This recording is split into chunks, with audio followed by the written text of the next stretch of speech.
आप लोग यदि अपने कार्य से फ्री हो गए हो तो हम क्लास शुरू कर सकते हैं क्या? हाँ, तो शांत हो जाओ अब।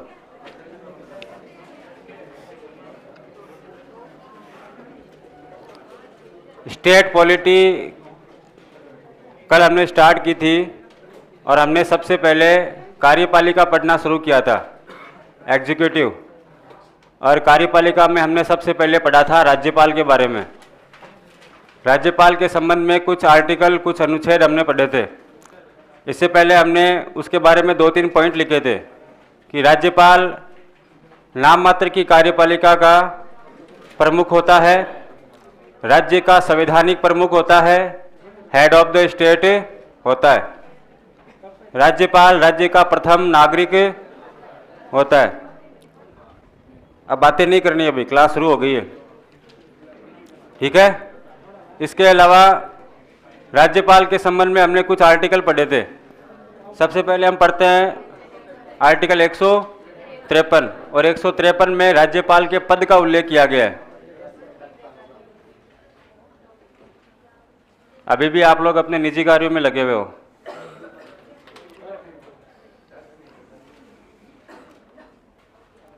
यदि रिवीजन करने का मूड नहीं है तो मैं सीधा आगे से स्टार्ट कर देता हूँ। आगे से शुरू कर दूँ क्या?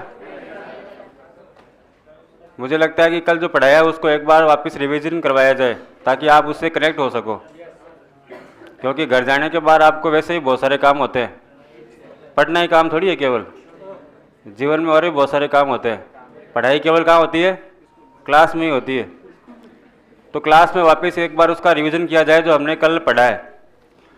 तो आर्टिकल 153 में राज्यपाल के पद का उल्लेख किया गया है कि प्रत्येक राज्य का एक राज्यपाल होगा। लेकिन 7वें संविधान संशोधन के बाद में इसमें एक प्रावधान और जोड़ दिया गया, जिसके तहत एक व्यक्ति को 2 या 2 से अधिक राज्यों का राज्यपाल बनाया जा सकता है। अनुच्छेद 154 के अनुसार राज्य की समस्त कार्यपालिका शक्तियां राज्यपाल में निहित होती है, लेकिन राज्यपाल इन शक्तियों का प्रयोग अपने अधीनस्थ अधिकारियों के माध्यम से करेगा।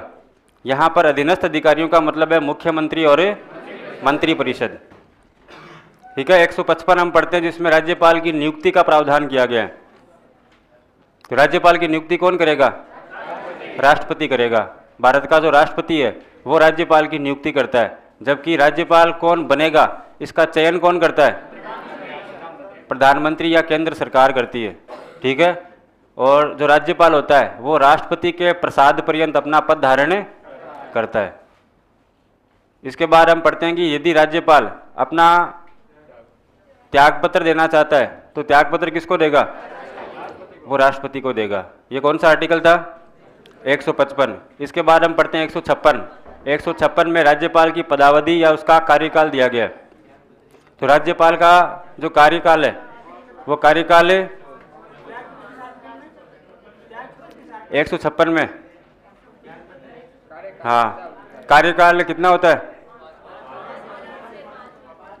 शपथ ग्रहण या पद ग्रहण की तिथि से 5 साल तक होता है, ठीक है। इसके बाद अनुच्छेद 157, और 57 में क्या है?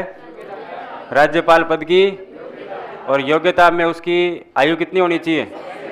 35 वर्ष होनी चाहिए, और भारत का नागरिक होना चाहिए। अनुच्छेद 158 में उसके पद की शर्तों का उल्लेख किया गया है। तो शर्तें क्या हो सकती है उसकी? एक तो किसी भी सदन का सदस्य नहीं होना चाहिए, और दूसरा अन्य किसी लाभ के पद पर नहीं होना चाहिए। अनुच्छेद 159 में है राज्यपाल पद की शपथ या प्रतिज्ञान। तो जो राज्यपाल है वो श्रद्धापूर्वक संविधान और विधि के परिरक्षण, संरक्षण और प्रतिरक्षण की शपथ लेता है। इसके अलावा जनता की सेवा और कल्याण की शपथ लेता है। और राज्यपाल को शपथ दिलाता कौन है? उच्च न्यायालय का मुख्य न्यायाधीश दिलाता है।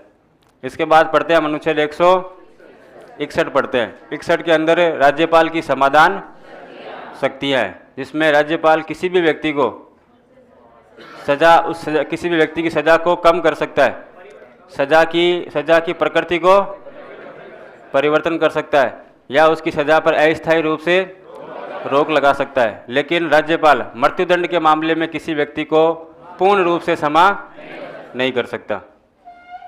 ठीक है। और इसके बाद हम कौन सा आर्टिकल पढ़ते हैं? 163, 163 और अनुच्छेद 163 के अंदर मंत्री परिषद का उल्लेख किया गया है कि राज्यपाल को सहायता देने के लिए और सलाह देने के लिए एक मंत्री परिषद होगी, जिसका मुखिया कौन होगा? मुख्यमंत्री होगा। ये 163 है। इसके बाद 164 है। यहीं तक पढ़ा था क्या? 163 ही पढ़ा था। चलो आज अपन पढ़ते हैं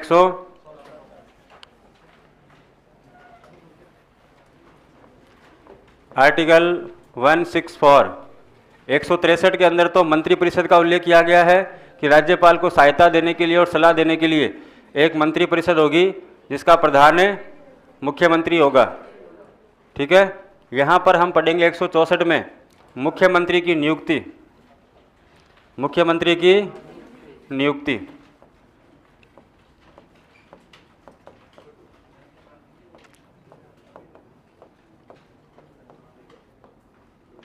मुख्यमंत्री की नियुक्ति।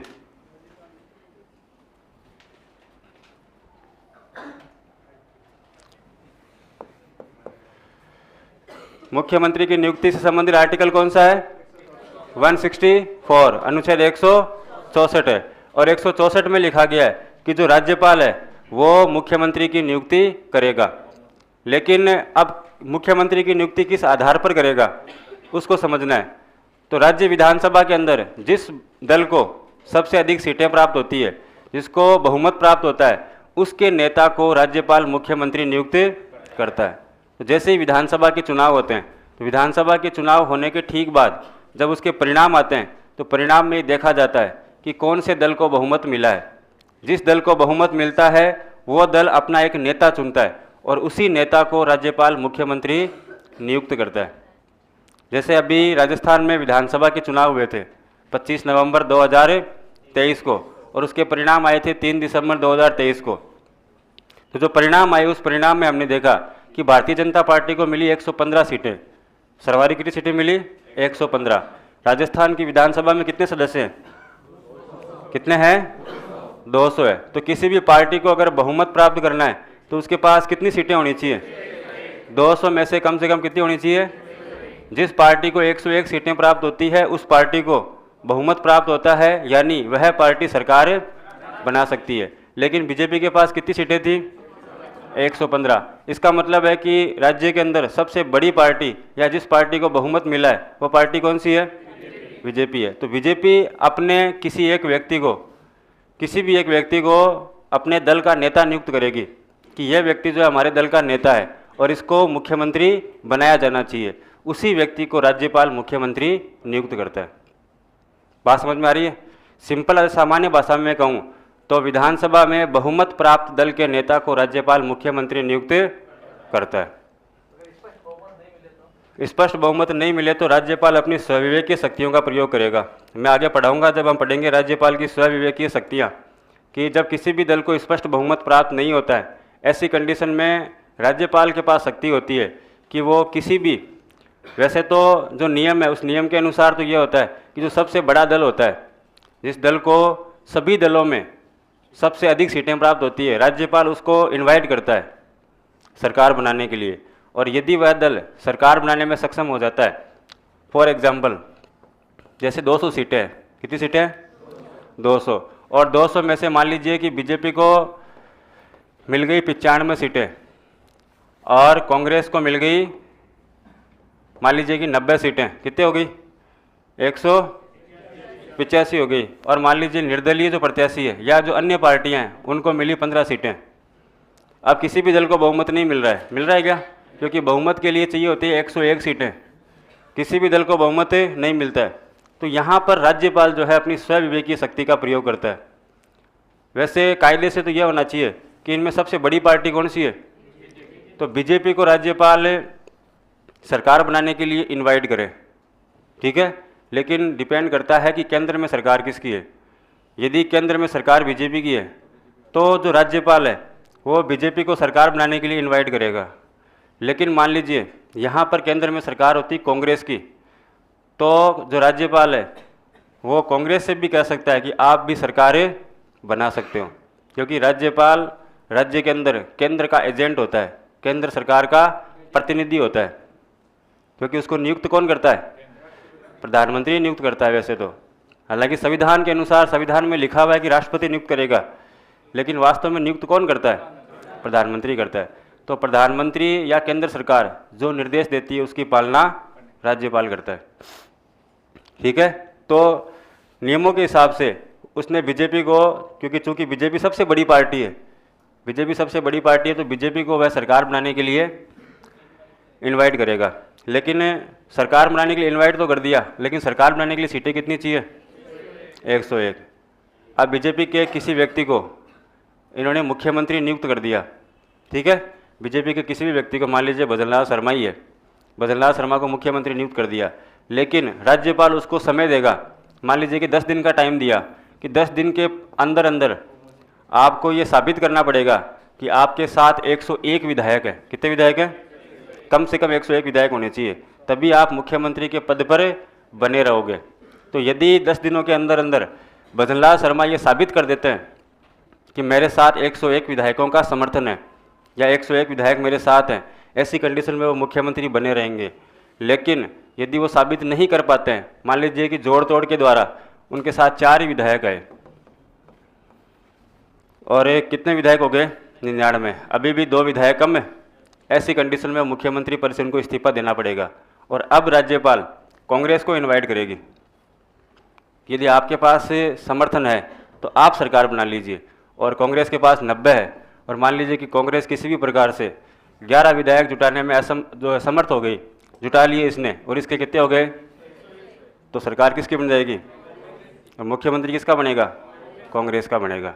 तो डिपेंड करता है कि जिसके पास बहुमत होता है उसी को राज्यपाल मुख्यमंत्री नियुक्त करता है। तो ये होती है राज्यपाल की स्वविवेकीय शक्तियाँ। है? अरे ऐसा बहुत बार हुआ है, बहुत राज्यों में, आपके कर्नाटक में हुआ है, महाराष्ट्र में हुआ है। केंद्र में जिसकी सरकार होती है, राज्यपाल अधिकतर उसी पार्टी को सरकार बनाने के लिए पहले आमंत्रित करता है।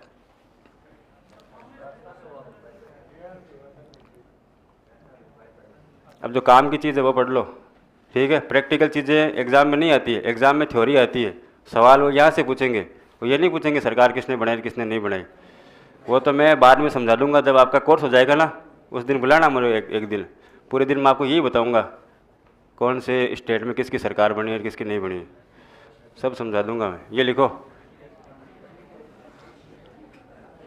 विधानसभा में बहुमत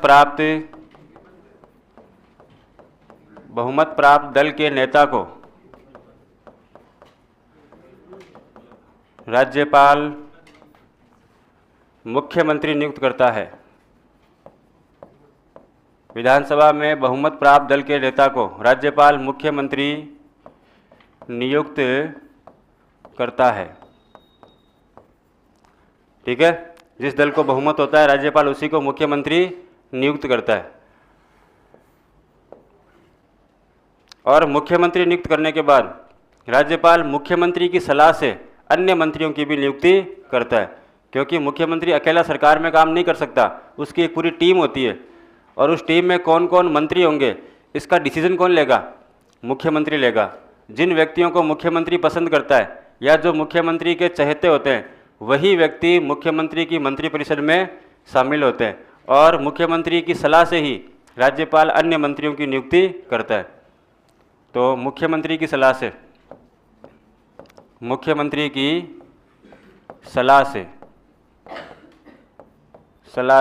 राज्यपाल मुख्यमंत्री की सलाह से राज्यपाल अन्य मंत्रियों की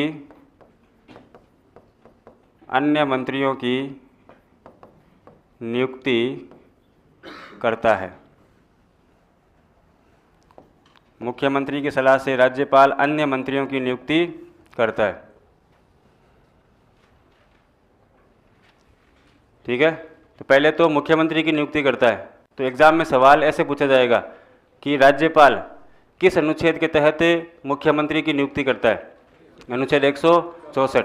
या सिंपल सा पूछेंगे कि मुख्यमंत्री की नियुक्ति से संबंधित कौन सा अनुच्छेद है, तो 164 है। सवाल बहुत सिंपल आते हैं, आपको ज़्यादा उलझना नहीं है कि मैं ये भी जानकारी प्राप्त कर लूँ, ये भी प्राप्त कर लूँ। अपन को यहाँ पर किसी को भी विद्वान नहीं बनना है, ठीक है, क्योंकि सब्जेक्ट बहुत सारे हैं और सारे अगर संविधान के ज्ञाता बन गए तो बाकी सब्जेक्ट कौन पढ़ेगा? फिर तो बाद में इतिहासवेत्ता भी बनोगे आप, बाद में हिंदी विशेषज्ञ भी बनोगे, संस्कृत के प्रखंड पंडित भी बनोगे। सारा नहीं बनना होता है, थोड़ा थोड़ा ज्ञान सभी का होना चाहिए।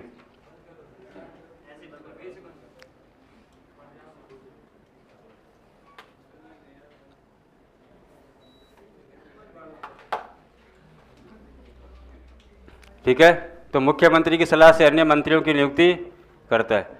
अब बात आ गई कि मुख्यमंत्री की और मंत्रियों की नियुक्ति राज्यपाल करता है, और इनको शपथ भी कौन दिलाता है? राज्यपाल दिलाता है। मंत्रियों को शपथ कौन दिलाता है? मंत्रियों को शपथ राज्यपाल दिलाता है। लेकिन मंत्री जो है वो किसकी शपथ लेते हैं? एग्जाम में सवाल पूछा गया था एक बार कि मंत्रियों को राज्यपाल शपथ दिलाता है, और मंत्री किसकी शपथ लेते हैं? ऑप्शन ए पद की, ऑप्शन बी गोपनीयता की, ऑप्शन सी पद और गोपनीयता की, और ऑप्शन डी उपयुक्त में से कोई नहीं। तो ये ध्यान रखना है कि मुख्यमंत्री राज्यपाल के समक्ष पद और गोपनीयता की शपथ लेते हैं। लिखो, मंत्री, राज्य के मंत्री राज्यपाल के समक्ष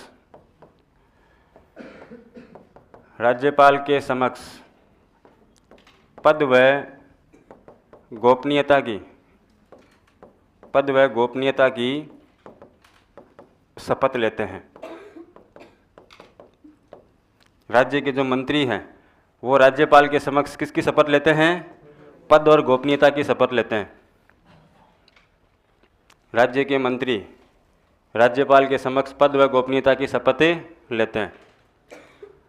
तो ये जो व्यक्ति मंत्री बनता है वो वास्तव में 3 बार शपथ लेता है।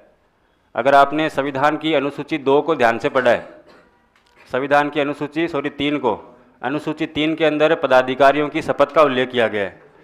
तो जब भी कोई विधायक पद का उम्मीदवार होता है, वो विधायक पद का उम्मीदवार जब अपना नॉमिनेशन फाइल करता है, जब चुनाव लड़ने के लिए आवेदन करता है, तो उसी समय वो उम्मीदवार की शपथ लेता है, विधायक पद के उम्मीदवार के रूप में शपथ ग्रहण करता है। फिर यदि वो जीत जाता है, कौन बोला बीच में? ये क्या लिखा हुआ है? वहाँ शपथ कौन दिलाता है? ये बीच में बोलना जरूरी है क्या? बाद में पूछ सकते हो। जब कोई इंसान पढ़ा रहा है उसके बीच बीच में क्यों आप बोल रहे हो?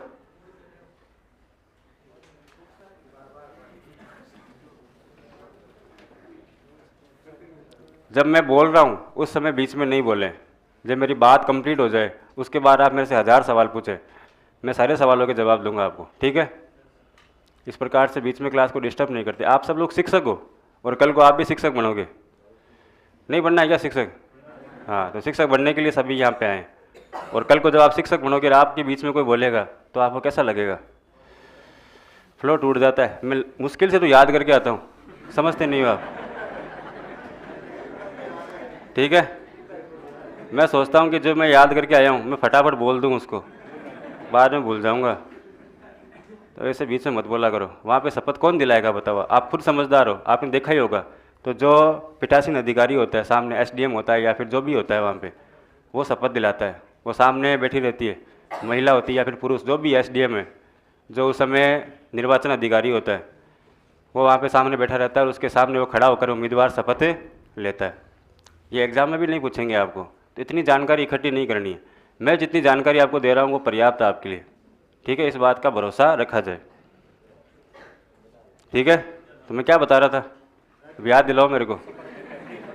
हाँ, तो जो विधायक पद का उम्मीदवार है, वो विधायक पद का उम्मीदवार जब चुनाव अपना नॉमिनेशन फाइल करता है उस समय वो उम्मीदवार पद की शपथ लेता है। जैसे ही वो विधायक बनता है तो उसके बाद में विधायक पद की शपथ लेता है, और जब वो मंत्री बनता है तो वो मंत्री पद की शपथ लेता है, ठीक है? तो उसकी 3 प्रकार की शपथ हो गई। तो ये शपथ का उल्लेख किस में? संविधान की 3री अनुसूची में। ये भी ध्यान रखना है कि ये जो मंत्री है, इस मंत्री पद की शपथ का उल्लेख कौन सी अनुसूची में? अनुसूची 3 के अनुसार। तो यहाँ पर आप लिख सकते हो अनुसूची 3 के अनुसार।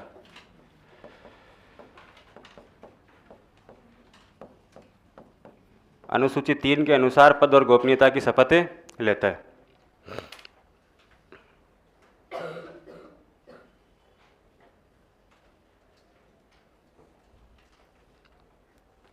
अब ये तो हो गया भाई, विधानसभा में बहुमत प्राप्त दल के नेता को बना दिया मुख्यमंत्री, और मुख्यमंत्री की सलाह से किसकी नियुक्ति कर दी गई?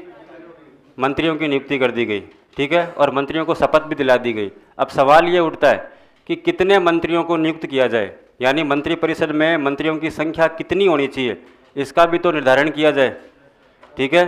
तो पहले जब संविधान लागू किया गया था, उस मूल संविधान के अंदर इसकी संख्या निश्चित नहीं थी। एक ही मंत्रिपरिषद के अंदर खूब सारे मंत्री हुआ करते थे, 50-60 मंत्री बना दिया करते थे, ठीक है। सभी को राज्य करने के लिए खूब सारे जो मंत्री है वो बना दिया करते थे। लेकिन 91वां संविधान संशोधन किया गया वर्ष 2003 में, और वर्ष 2003 में 91वें संविधान संशोधन के द्वारा मंत्रिपरिषद में मंत्रियों की संख्या को निश्चित कर दिया गया, ठीक है। कितना निश्चित किया गया? तो सदन की कुल संख्या के 15%, यानी किसी भी स्थिति में मंत्रिपरिषद में मंत्रियों की संख्या मुख्यमंत्री सहित 15% से अधिक नहीं होगी। जैसे राजस्थान है, तो राजस्थान के अंदर कुल विधायकों की संख्या कितनी है? 200, और इसका अगर हम 15% निकालेंगे तो कितना आएगा? इसका मतलब है कि राजस्थान की मंत्रिपरिषद में मंत्रियों की अधिकतम संख्या मुख्यमंत्री सहित 30 से ज़्यादा नहीं हो सकती। इन 30 में मुख्यमंत्री भी शामिल है, ठीक है। तो मुख्यमंत्री सहित किसी भी स्थिति में 30 से ज़्यादा मंत्रियों की संख्या नहीं होनी चाहिए। और ये जब संविधान संशोधन नहीं हुआ था, उससे पहले मंत्रियों की संख्या 50, 60, 70 तक हो जाया करती थी, ठीक है। तो अपोजिशन जो गठबंधन सरकारें होती है, जिसके अंदर सरकार को फुल मेजोरिटी नहीं होती है, 2-3 पार्टियां आपस में मिलकर के गठबंधन सरकार बनाती है। ऐसे में सभी लोगों को, विधायकों को खुश करने के लिए जो मुख्यमंत्री है वो मंत्री बना देता था। तो इस प्रकार से राज्य के ऊपर जो वेतन का भार है वो बहुत अधिक होता था। ऐसी कंडीशन में 91वां संविधान संशोधन करके और मंत्रिपरिषद में मंत्रियों की संख्या को सीमित कर दिया गया। तो यहाँ पर हम लिखेंगे स्टार लगा करके, ये इंपॉर्टेंट है, एग्जाम में कई बार पूछा गया है। 91वें संविधान संशोधन, 91वें संविधान संशोधन 2003 के अनुसार, 91वें संविधान संशोधन 2003 के अनुसार मंत्रिपरिषद में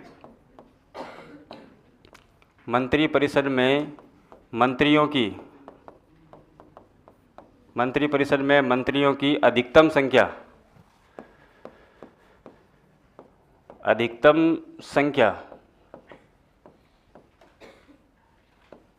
मुख्यमंत्री सहित विधानसभा की कुल संख्या के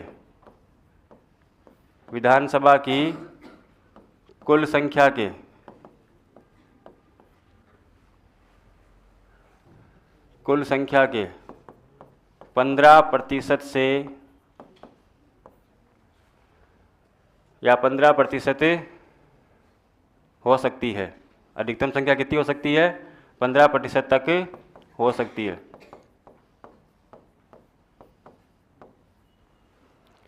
कौन सा संविधान संशोधन है? 91वां संविधान संशोधन। इस 91वें संविधान संशोधन 2003 के द्वारा मंत्रिपरिषद में मंत्रियों की संख्या को सीमित कर दिया गया, और अब मंत्रिपरिषद में मंत्रियों की अधिकतम संख्या, उसकी जो मैक्सिमम लिमिट है वो मुख्यमंत्री सहित विधानसभा की कुल संख्या के 15% तक हो सकती है। 15% से अधिक नहीं होगी। अधिकतम संख्या कितनी हो सकती है? 15% हो सकती है। तो इस हिसाब से अगर देखा जाए तो राजस्थान विधानसभा में या राजस्थान सरकार में मंत्रियों की अधिकतम संख्या कितनी होगी? मंत्रियों की अधिकतम संख्या 30 हो सकती है। कितनी हो सकती है? 30 हो सकती है। इन 30 के अंदर मुख्यमंत्री भी शामिल होगा। एग्ज़ाम में यहाँ से बहुत बार हर परीक्षाओं में अलग अलग तरीके से प्रश्न पूछा गया है। एक बार प्रश्न पूछा कि किस संविधान संशोधन द्वारा मंत्रिपरिषद में मंत्रियों की संख्या को सीमित कर दिया गया, तो वो 91वां संविधान संशोधन। एक एक बार प्रश्न आया था कि किस वर्ष मंत्रिपरिषद में मंत्रियों की कुल संख्या विधानसभा की कुल संख्या के 15% तक सीमित कर दिया गया, तो वर्ष 2003। संविधान संशोधन नहीं पूछा, केवल वर्ष पूछ लिया, ठीक है। या फिर आपको देंगे कि 91वें संविधान संशोधन के अनुसार मंत्रिपरिषद में मंत्रियों की संख्या होगी, ऑप्शन ए सदन की कुल संख्या के 15%, ऑप्शन बी सदन की कुल संख्या के मुख्यमंत्री सहित 15%, ऑप्शन सी सदन की कुल संख्या के 25%, या ऑप्शन डी 15 सदस्य ओनली। तो इस प्रकार से अगर 4 ऑप्शन दिए जाएं तो आंसर क्या होगा? मुख्यमंत्री सहित 15%। जो पहला ऑप्शन आपको देगा उसमें ये देगा कि सदन की कुल संख्या का 15%, ठीक है, उसको ध्यान से पढ़ना है। उसमें मुख्यमंत्री भी लिखा होना चाहिए, मुख्यमंत्री सहित 15%, ये ध्यान होना चाहिए आपको, उसमें मुख्यमंत्री भी शामिल होगा। तो इस हिसाब से राजस्थान सरकार में मंत्रियों की संख्या कितनी हो गई? लेकिन इसी संविधान संशोधन के द्वारा 91वें संविधान संशोधन के द्वारा एक और प्रावधान किया गया है। ये तो है अधिकतम की बात कि अधिकतम संख्या कितनी होगी? 15% तक हो सकती है। लेकिन अगर न्यूनतम मंत्रियों की संख्या की बात की जाए तो मंत्रियों की न्यूनतम संख्या मुख्यमंत्री सहित 12 से कम नहीं होनी चाहिए। तो इसी के द्वारा लिखेंगे 91वें संविधान संशोधन द्वारा 2003 के अनुसार मंत्रियों की न्यूनतम संख्या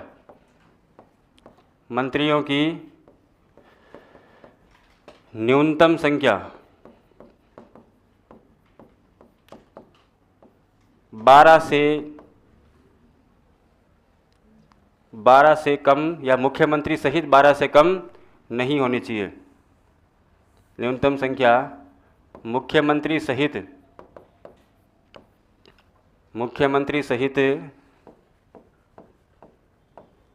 12 से कम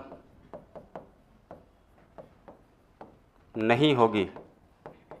किसी भी परिस्थिति में मंत्रियों की संख्या जो है वो 12 से कम नहीं होगी। कम से कम 12 मंत्री तो उसके अंदर होंगे ही होंगे, 12 से कम नहीं होना चाहिए। ऐसा नहीं है कि 10-12 लोग मिलकर ही सारे विभागों के ऊपर कब्जा कर ले। कम से कम उसमें 12 मंत्री तो होने चाहिए। या फिर अकेला मुख्यमंत्री सारे विभाग ही ले ले कि गृह मंत्री भी मुख्यमंत्री बन गया, वित्त मंत्री भी बन गया, रक्षा मंत्री भी बन गया, सारे मंत्रालय जो है मुख्यमंत्री ने ले लिया अपने पास ही, ठीक है। तो कम से कम कितने मंत्री होने चाहिए? 12, और अधिक से अधिक कितने हो सकते हैं? 30 हो सकते हैं, ठीक है। ये 12% नहीं है, वहाँ पर तो 15% है, यहाँ पर 12 जो है वो मंत्रियों की संख्या है, यहाँ पर प्रतिशत में नहीं होगा। तो अधिकतम संख्या 15% और कम से कम 12 हो सकते हैं। और 12 के अंदर मुख्यमंत्री भी हम कह सकते हैं, एक मुख्यमंत्री प्लस 11 अन्य मंत्री। ये तो हो गई मंत्रिपरिषद में मंत्रियों की संख्या। इसके अलावा आपको ध्यान रखना है कि जो मंत्रिपरिषद होती है, मंत्रिपरिषद वो सामूहिक रूप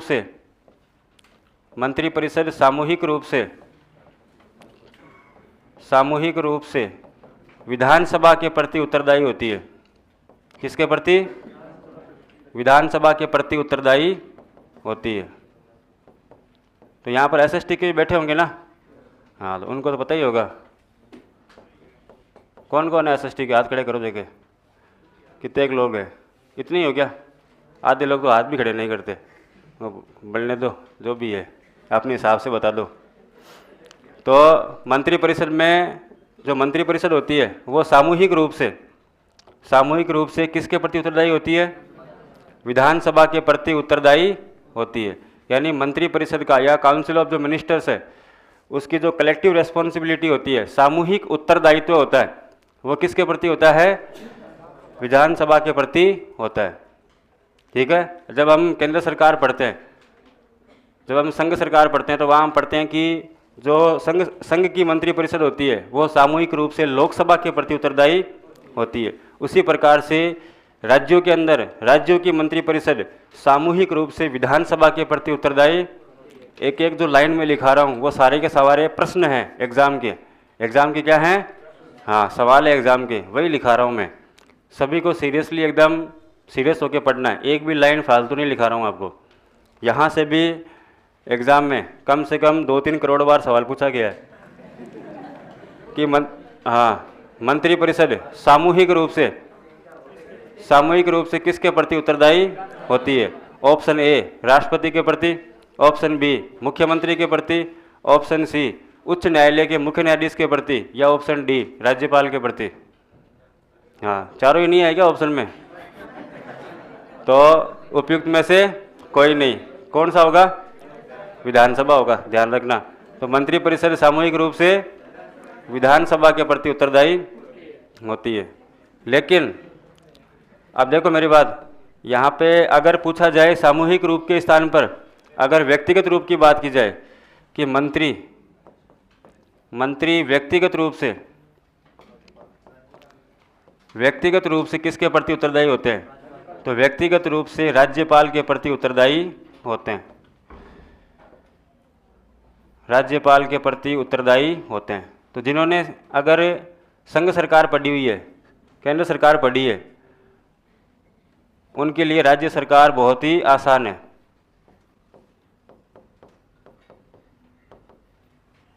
ठीक है, तो मंत्री परिषद सामूहिक रूप से तो विधानसभा के प्रति उत्तरदायी होती है, और मंत्री व्यक्तिगत रूप से अगर इंडिविजुअली बात की जाए तो व्यक्तिगत रूप से वो किसके प्रति रेस्पॉन्सिबल है? राज्यपाल के प्रति रेस्पॉन्सिबल है या उत्तरदायी होते हैं।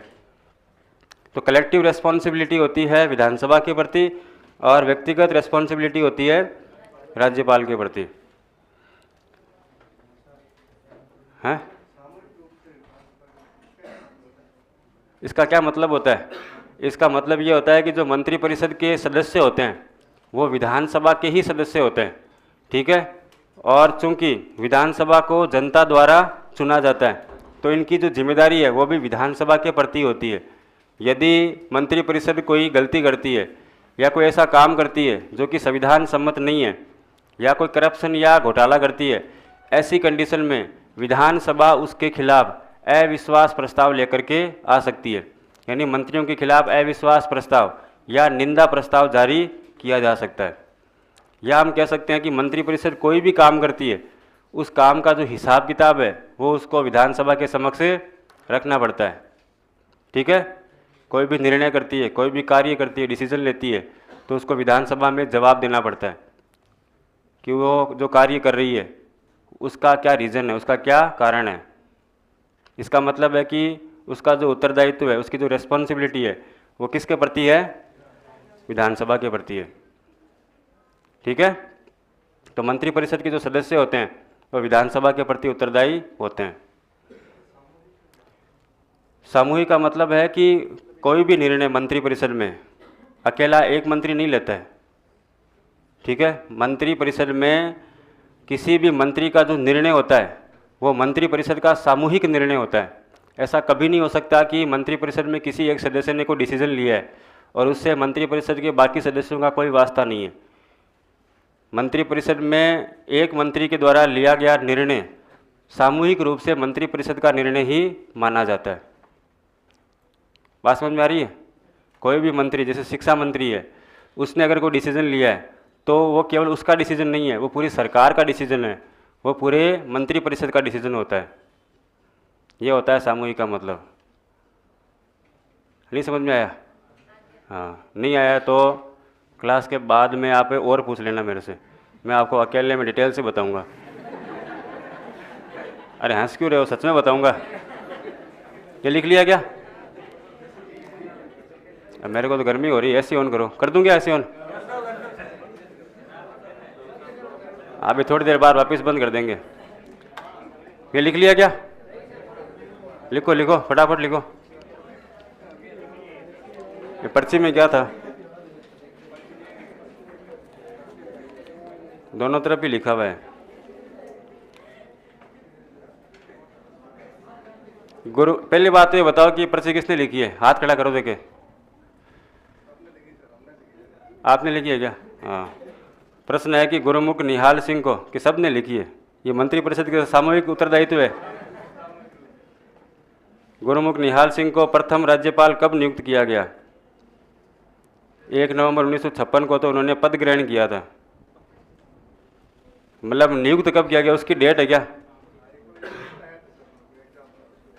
हाँ, तो उसके ऑप्शन बताओ तो मेरे को, फिर बताऊंगा मैं। इधर क्या है, ये किसका प्रश्न है? फोन टैप करने की विरुद्ध स्वतंत्रता किस अनुच्छेद में? ये भी आपका ही है। तो मैं तो स्टेट पॉलिटी पढ़ा रहा हूँ अभी।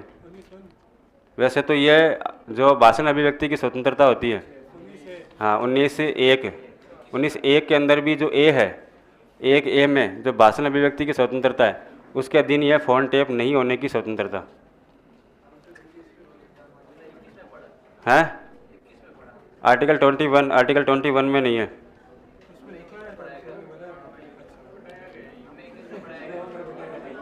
कौन से? अच्छा, यह भाषण अभिव्यक्ति की स्वतंत्रता में अंतर्निहित है।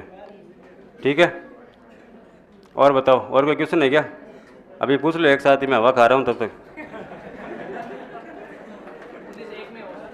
हाँ 19(1)(a) में भाषण, वैसे तो फोन टैप नहीं होने की स्वतंत्रता का उल्लेख संविधान में कहीं पर भी नहीं है।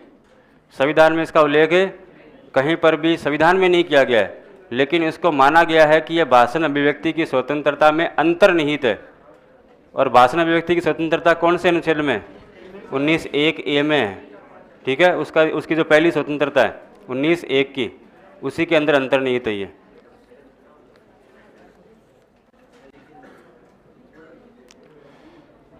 ये लिख लिया क्या? कौन सा आर्टिकल है ये? 164।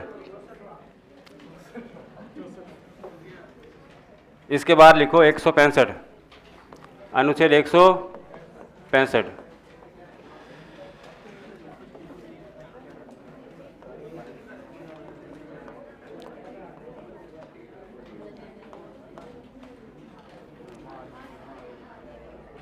अनुच्छेद 165 में क्या है? महाधिवक्ता। ठीक है, क्या है? महाधिवक्ता, जिसको हम बोलते हैं advocate general. Advocate general. Advocate general क्या होता है?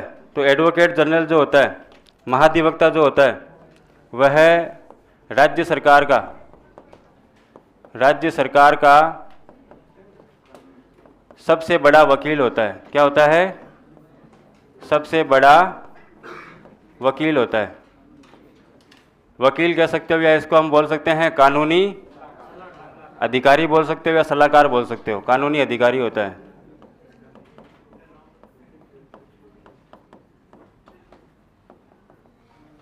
ठीक है, राज्य सरकार का सबसे बड़ा वकील होता है। इसके अलावा इसका काम क्या होता है? तो यह राज्य सरकार को कानूनी मामलों में, कानूनी कह सकते हो या इसको बोल सकते हो विधिक मामलों में परामर्श देता है या सलाह देता है।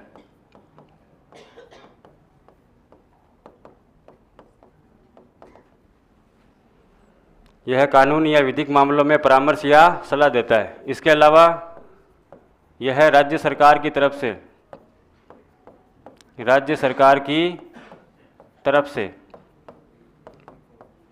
यह राज्य सरकार की तरफ से भारत के किसी भी न्यायालय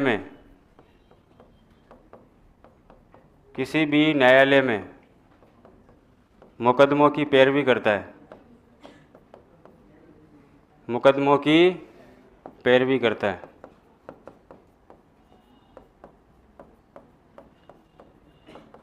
तो राज्य सरकार के कोई भी केस होते हैं, कोई भी मुकदमे होते हैं, उन मुकदमों की पैरवी कौन करता है? राज्य का महाधिवक्ता करता है, एडवोकेट जनरल करता है। ठीक है, किसी भी कोर्ट के अंदर, राजस्थान हाई कोर्ट में या मद्रास हाई कोर्ट में या सुप्रीम कोर्ट के अंदर राज्य सरकार के जितने भी मुकदमे होते हैं, उन मुकदमों को कौन लड़ता है? तो ये राज्य का जो महाधिवक्ता होता है, एडवोकेट जनरल होता है, ये लड़ता है। ठीक है, राज्य सरकार का क्या होता है? ये सबसे बड़ा, राज्य सरकार का सबसे बड़ा वकील होता है। सबसे बड़ा वकील होता है, या हम इसको बोलते हैं कानूनी अधिकारी होता है। और इसका काम क्या होता है? राज्य सरकार को कानूनी मामलों में या विधिक मामलों में परामर्श देना या फिर सलाह देना, और ये राज्य सरकार की तरफ से भारत के किसी भी न्यायालय में मुकदमों की पैरवी करता है। ठीक है, इसकी नियुक्ति कौन करता है? इसकी नियुक्ति कौन करता है? राज्यपाल करता है। इसकी नियुक्ति राज्यपाल करता है। ठीक है। आर्टिकल 165 महाधिवक्ता।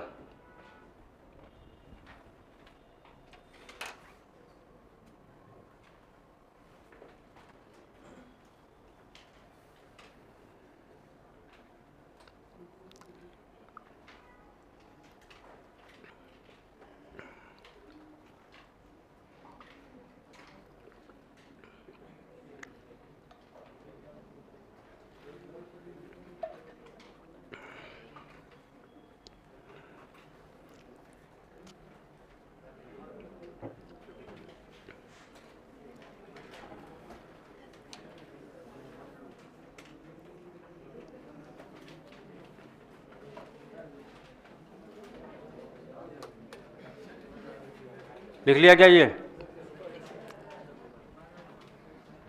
ये ऑनलाइन वालों के भी अलग ही सवाल है। कोई बोल रहा है कि मुझे मंत्री बनना है, एक बोल रहा है कि आप स्लो पढ़ा रहे हो, एक बोल रहा है कि कितने क्वेश्चन आएंगे। पैरवी क्या होता है? पैरवी का मतलब होता है मुकदमे लड़ना। ठीक है, केस की जो सरकार के ऊपर जो भी केस होते हैं, सरकार के जो भी कानूनी मामले होते हैं, उन मामलों को राज्य सरकार की तरफ से कोर्ट के अंदर कौन रखता है? महाधिवक्ता रखता है, एडवोकेट जनरल रखता है, उसकी तरफ से मुकदमों की पैरवी करता है। यह आर्टिकल 165 है। ये ऐसा का ऐसा हमने केंद्र सरकार ने पढ़ा था 76 आर्टिकल जो 76 है, जिसके अंदर महान्यायवादी पद का उल्लेख किया गया है। ये महान्यायवादी भारत सरकार का सबसे बड़ा कानूनी अधिकारी या सबसे बड़ा वकील होता है और भारत सरकार को कानूनी मामलों में परामर्श देता है। वैसे के वैसे राज्यों के अंदर कौन होता है? महाधिवक्ता होता है। ठीक है, इसके बाद पढ़ेंगे। लिख लिया ना ये?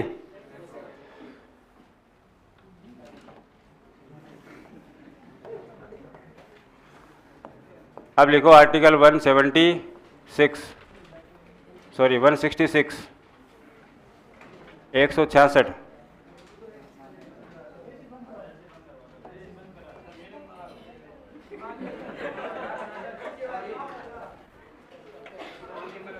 अरे लो, कौन सी वाली? अब इसका रिमोट मेरे पास थोड़ी, इससे हो जाएगा क्या? एक ही रिमोट होता है क्या सबका? मेरे को क्या पता। तो लो, आर्टिकल 166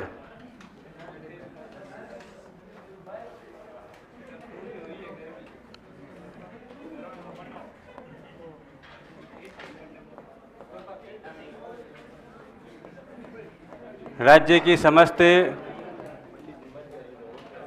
अरे तो ये एक बंदा काम कर लेगा, बाकी तो इधर देख लो। राज्य की समस्त कार्यपालिका कार्यवाही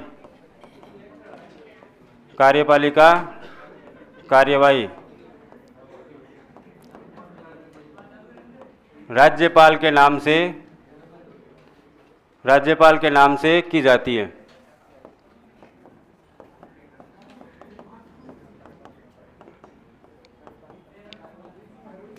राज्य की समस्त कार्यपालिका कार्यवाही राज्यपाल के नाम से की जाती है। तो राज्य की जितनी भी कार्यपालिका कार्यवाही होती है वो राज्यपाल के नाम से ही की जाती है। आर्टिकल 166 के अंदर यह उल्लिखित है और इसके अनुसार 166 के तहत राज्यपाल मंत्रियों के बीच विभागों का बंटवारा करता है। मंत्रियों के बीच विभागों का बंटवारा करता है, यानी जो मंत्री नियुक्त किए थे उन मंत्रियों को क्या कार्यभार दिया जाए, प्रत्येक मंत्री को कौन सा विभाग दिया जाए, इसका जो निर्धारण है वो कौन करेगा? राज्यपाल करेगा। हालांकि ऐसा करते समय राज्यपाल मुख्यमंत्री से परामर्श लेता है। तो राज्यपाल मंत्रियों के बीच विभागों का बंटवारा करता है आगे कोष्टक में लिख सकते हो मुख्यमंत्री के परामर्श से अनुसार। परामर्श किससे लेगा? मुख्यमंत्री से। मुख्यमंत्री से परामर्श अनुसार। तो इसके तहत राज्यपाल जो है मंत्रियों के बीच विभागों का बंटवारा करता है, और विभागों का बंटवारा करने के अलावा अब जो विभागों का बंटवारा करेगा तो वह 3 प्रकार के मंत्री बनाएगा। कितने प्रकार के? इसके तहत 3 प्रकार के मंत्री बनाए जाते हैं। 3 प्रकार के मंत्री बनाए जाते हैं। इसके तहत 3 प्रकार के मंत्री बनाए जाते हैं। अब 3 प्रकार के मंत्री कौन कौन से बनाए जाएंगे? तो इसके तहत एक तो बनाए जाएंगे कैबिनेट मंत्री। कौन से मंत्री? कैबिनेट मंत्री। दूसरे बनाए जाएंगे राज्य मंत्री। राज्य मंत्री स्वतंत्र प्रभार। राज्य मंत्री स्वतंत्र प्रभार। और तीसरे बनाए जाएंगे राज्य मंत्री। राज्य मंत्री 2 प्रकार के होते हैं। एक वे मंत्री होते हैं जिनके पास इंडिपेंडेंट चार्ज होता है, स्वतंत्र प्रभार होता है, और दूसरों के पास इंडिपेंडेंट चार्ज नहीं होते हैं, ये कैबिनेट मंत्रियों के अधीन ही कार्य करते हैं। तो 3 प्रकार के मंत्री जो है वो इसके तहत बनाए जाते हैं, और तीनों को सम्मिलित रूप से कहा जाता है मंत्री परिषद। तीनों को सम्मिलित रूप से क्या कहा जाएगा? मंत्री परिषद कहा जाता है। तीनों को सम्मिलित रूप से मंत्री परिषद, जिसको आप मंत्री परिषद कहते हो, काउंसिल ऑफ मिनिस्टर कहते हो, उसमें 3 प्रकार के मंत्री होते हैं। कैबिनेट मंत्री, राज्य मंत्री स्वतंत्र प्रभार और राज्य मंत्री। 3 प्रकार के इसमें मंत्री होते हैं। ठीक है। अब ये मंत्री क्या होते हैं? तो आप सभी को पता होगा कि जो कैबिनेट मंत्री होते हैं उनके पास में सरकार के प्रमुख विभाग होते हैं। जो सरकार के सबसे प्रमुख चुनिंदा विभाग होते हैं, जैसे वित्त मंत्रालय है, जैसे गृह मंत्रालय है, शिक्षा मंत्रालय, चिकित्सा मंत्रालय, सार्वजनिक निर्माण विभाग। इस प्रकार के जो प्रमुख विभाग होते हैं वो किसके पास होते हैं? कैबिनेट मंत्रियों के पास में होते हैं। यानी सरकार में सबसे प्रमुख मंत्री या सबसे ताकतवर मंत्री कौन से होते हैं? ये कैबिनेट मंत्री होते हैं। इनसे कुछ कम ताकतवर, इनसे कुछ कम शक्तियों वाले मंत्री होते हैं राज्य मंत्री स्वतंत्र प्रभार। इनके पास भी विभागों का स्वतंत्र प्रभार होता है, ये अपने विभागों के मुखिया होते हैं, लेकिन इनके पास उतने पावरफुल मंत्रालय या उतने बड़े मंत्रालय नहीं होते जितने कि कैबिनेट मंत्रियों के पास होते हैं। और तीसरे प्रकार के मंत्री होते हैं राज्य मंत्री। इनके पास में कोई भी स्वतंत्र विभाग नहीं होता है, ये कैबिनेट मंत्रियों की सहायता करते हैं और इनके अधीन कार्य करते हैं। तो अगर कहा जाए कि मंत्री परिषद में सबसे पावरफुल मंत्री कौन से होते हैं, तो वो कैबिनेट मंत्री होते हैं। और कैबिनेट मंत्रियों को ही कहा जाता है मंत्रिमंडल। क्या कहते हैं? कैबिनेट मंत्रियों को मंत्रिमंडल कहा जाता है। तो आपने 2 शब्द सुने होंगे, एक तो मंत्री परिषद, एक सुना होगा मंत्रिमंडल। तो मंत्री परिषद के अंदर तो 3 प्रकार के मंत्री होते हैं, लेकिन मंत्रिमंडल के अंदर केवल कैबिनेट मंत्री होते हैं। कैबिनेट मंत्रियों को ही मंत्रिमंडल कहा जाता है। तो अगर दोनों में डिफरेंस किया जाए, दोनों में अंतर निकाला जाए कि मंत्री परिषद और मंत्रिमंडल में अंतर क्या होता है, तो मंत्री परिषद के अंदर 3 प्रकार के मंत्री होते हैं। कैबिनेट मंत्री, राज्य मंत्री स्वतंत्र प्रभार और राज्य मंत्री, जबकि मंत्रिमंडल के अंदर केवल कैबिनेट मंत्री होते हैं। इस हिसाब से अगर कहा जाए तो मंत्री परिषद एक दीर्घ निकाय है। कैसा निकाय है? यानी बड़ा निकाय है, उसमें 3 प्रकार के मंत्री है, जबकि जो मंत्रिमंडल है वो लघु निकाय है, उसमें केवल कैबिनेट मंत्री आते हैं। अगर हम इसमें ये भी कह सकते हैं कि मंत्री परिषद में मंत्रियों की संख्या निर्धारित की गई है या निश्चित कर दी गई है। 91वें व संविधान संशोधन के द्वारा इसको निश्चित कर दिया गया है, लेकिन मंत्रिमंडल में मंत्रियों की संख्या निश्चित नहीं की गई है। ठीक है। तो ये कुछ अंतर हम इन दोनों के अंदर कर सकते हैं, मंत्री परिषद में और मंत्रिमंडल में। मंत्री परिषद में 3 प्रकार के मंत्री, और मंत्रिमंडल किसको बोलेंगे? केवल कैबिनेट मंत्रियों को ही मंत्रिमंडल कहा जाएगा। ठीक है। तो संविधान में, वैसे मूल संविधान में मंत्री परिषद शब्द का प्रयोग किया गया है, मंत्रिमंडल शब्द का प्रयोग अपने मूल संविधान में नहीं है। बाद में उसका प्रयोग जो है 352 में किया गया अनुच्छेद में, लेकिन मूल संविधान में मंत्री परिषद शब्द का ही प्रयोग है, मंत्रिमंडल शब्द का प्रयोग है। अभी आपने जो सरकार बनी है, नई गवर्नमेंट बनी है, उस नई गवर्नमेंट में आपने देखा होगा कि 12 कैबिनेट मंत्री बनाए गए थे। कितने बनाए थे? 12 कैबिनेट मंत्री बनाए थे, 12 बनाए राज्य मंत्री स्वतंत्र प्रभार और पाँच बनाए थे राज्य मंत्री स्वतंत्र प्रभार और 5 बनाए थे राज्य मंत्री। बनाए थे क्या? हाँ, लेकिन फिलहाल राज्य मंत्रियों की संख्या कितनी हो गई है? वापस 4 हो गई है, क्योंकि एक व्यक्ति को, सुरेंद्र पाल टीटी को, चुनाव जीतने से पहले ही राज्य मंत्री बना दिया गया था और वो चुनाव हार गए थे। पता है क्या आपको? 25 नवंबर 2023 को राजस्थान की 200 में से 199 सीटों के ऊपर ही चुनाव हुए थे। ठीक है, एक सीट पर चुनाव नहीं हुआ था। कौन सी सीट थी वो?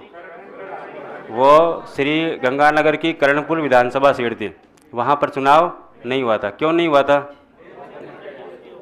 है? क्योंकि 25 नवंबर को चुनाव थे और उससे ठीक 10 दिन पहले कांग्रेस के प्रत्याशी थे, क्या नाम था? गुरमीत सिंह कुन्नर। उनकी वहाँ पर मृत्यु हो गई थी, उनकी डेथ हो गई थी और उनकी डेथ होने के कारण से वहाँ पर चुनाव को स्थगित कर दिया गया था। ठीक है, 25 जनवरी को चुनाव होना था, वहाँ पर उसको स्थगित कर दिया और चुनाव बाद में कब करवाया? 5 जनवरी 2024 को करवाया था। लेकिन इससे पहले जो राज्य सरकार है, जो भाजपा की सरकार है, उस सरकार ने अपने प्रत्याशी को, जो कर्णपुर विधानसभा सीट से बीजेपी का प्रत्याशी था, उसका नाम था सुरेंद्र पाल टीटी, उसको मंत्री बना दिया। कौन सा मंत्री बनाया? राज्य मंत्री स्वतंत्र प्रभार। इसलिए बनाया ताकि जनता जो है उसको वोट दे। पहले मंत्री जब हो जाता है तो जनता को लगता है कि हमारा प्रत्याशी क्या बनेगा, और मंत्री जो होता है वह विधायक से अधिक पावरफुल होता है, उसके पास ज़्यादा शक्तियाँ होती है, वो अपने क्षेत्र के अंदर अधिक कार्य करवा सकता है। इसलिए सुरेंद्र पाल टीटी को बना दिया राज्य मंत्री। लेकिन जनता जो है वो सब जानती है और जनता ने उस प्रत्याशी को, जो कि भाजपा का मंत्री प्रत्याशी था, उसको भी चुनाव में हरा दिया। और चुनाव में जीता कौन? कांग्रेस का रुपेंद्र पाल सिंह कुन्नर। रुपेंद्र सिंह कुन्नर वहाँ पर चुनाव जीत गया था। ठीक है, तो कहने का मतलब है कि पहले सीटों की संख्या कितनी थी राज्य मंत्रियों में? राज्य मंत्री कितने थे? 5 स्वतंत्र प्रभार। लेकिन बाद में चुनाव जैसे ही हारे, सुरेंद्र पाल टीटी ने नैतिक रूप से जो है अपने पद से, मंत्री पद से इस्तीफा दे दिया है।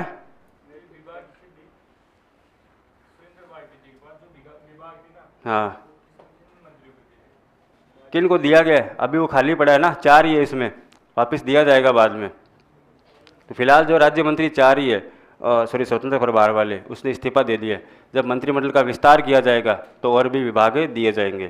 तो इसके तहत 3 प्रकार के मंत्री बनाए जाते हैं, ये आपको ध्यान रखना है। कौन सा आर्टिकल हो गया? 166।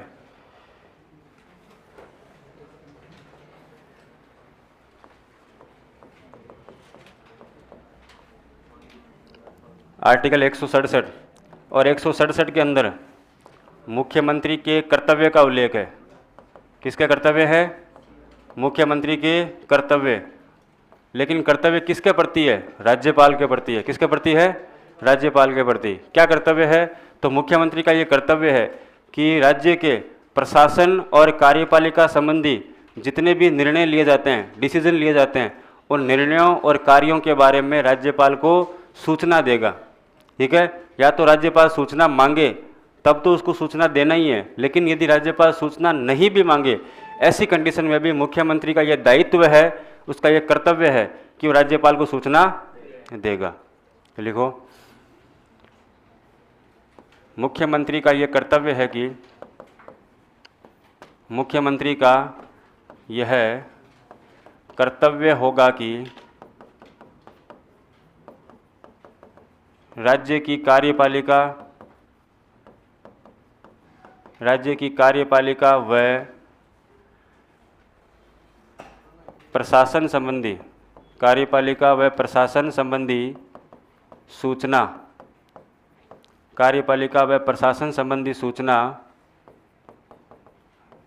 राज्यपाल को देगा। राज्य की कार्यपालिका व प्रशासन संबंधी सूचना राज्यपाल को देगा। ये किसका कर्तव्य है? ये मुख्यमंत्री का कर्तव्य है कि वो राज्य की कार्यपालिका और प्रशासन संबंधी जितनी भी सूचनाएं हैं, वे सूचनाएं किसको देगा? राज्यपाल को देगा। ठीक है, तो यह आर्टिकल 167 है। राज्यपाल से संबंधित और भी खूब सारे आर्टिकल है, लेकिन हम उनकी चर्चा जो है उसके कार्यों के अंदर करेंगे। यहाँ पर 168 में शुरू हो जाता है आपके विधानमंडल। कौन शुरू हो जाएगा? विधानमंडल शुरू हो जाएगा, उसके बाद में विधानसभा आ जाएगी, तो उसको हम बाद में पढ़ेंगे। फिलहाल हम राज्यपाल के बारे में थोड़ी सी इसकी शक्तियों के बारे में, इसके कार्यों के बारे में पढ़ लेते हैं। तो ये 167 तक हो गया। एक बार मैं आपका ब्रीफ रिवीजन करवा देता हूँ। देखिए कौन कौन से आर्टिकल हमने पढ़े हैं। 153 में राज्यपाल का पद है कि प्रत्येक राज्य का एक राज्यपाल होगा और एक व्यक्ति 2 या 2 से अधिक राज्यों का राज्यपाल भी। 154 में राज्य की समस्त कार्यपालिका शक्तियाँ राज्यपाल में निहित होगी, लेकिन वो इनका प्रयोग अपने अधीनस्थ अधिकारियों के माध्यम से। 155 में है राज्यपाल की कौन करेगा? राष्ट्रपति करेगा। कौन करेगा? राष्ट्रपति करेगा। 156 के अंदर है कार्यकाल, और कार्यकाल कितना है? शपथ ग्रहण से त्यागपत्र किसको देगा? राष्ट्रपति को देगा। 158 में उसकी योग्यता है, 157 में उसकी योग्यता है, और योग्यता के अंदर आयु कितनी होनी चाहिए? 35 वर्ष। 158 में शर्तें, किसी भी सदन का सदस्य नहीं होगा और अन्य कोई लाभ का पद धारण। 159 में शपथ है, क्या है? राज्यपाल की शपथ या फिर प्रतिज्ञान। शपथ कौन दिलाएगा? मुख्य न्यायाधीश, उच्च न्यायालय का मुख्य न्यायाधीश दिलाएगा। और राज्यपाल किसकी शपथ लेता है? संविधान व विधि के परिरक्षण, संरक्षण और प्रतिरक्षण की। और शपथ कैसे लेता है? श्रद्धापूर्वक लेता है, ठीक है। इसके अलावा जनता की सेवा और कल्याण की शपथ लेता है। अनुच्छेद 161 में राज्यपाल की समाधान शक्तियाँ हैं। 163 में मंत्रिपरिषद का उल्लेख है कि राज्यपाल को सहायता और सलाह देने के लिए क्या होगी?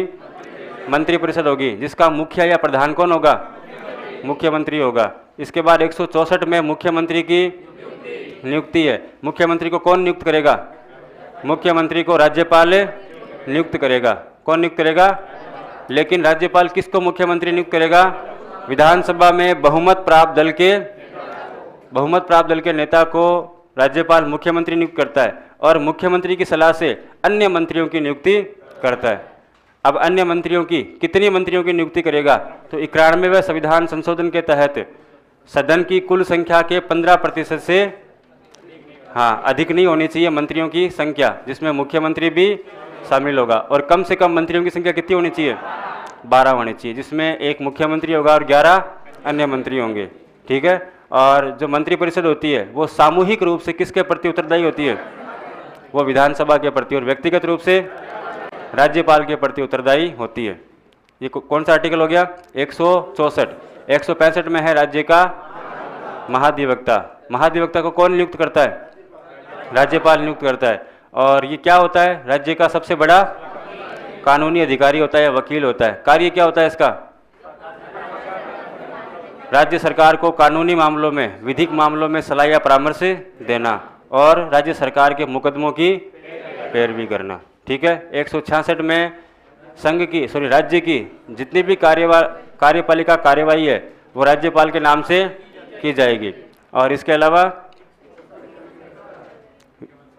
मंत्रियों के बीच विभागों का बंटवारा किया जाएगा, और इसके तहत 3 प्रकार के मंत्री बनाए जाते हैं। 3 प्रकार के मतलब कैबिनेट मंत्री, राज्य मंत्री स्वतंत्र प्रभार और राज्य मंत्री। तीनों को सम्मिलित रूप से अपन क्या कहते हैं?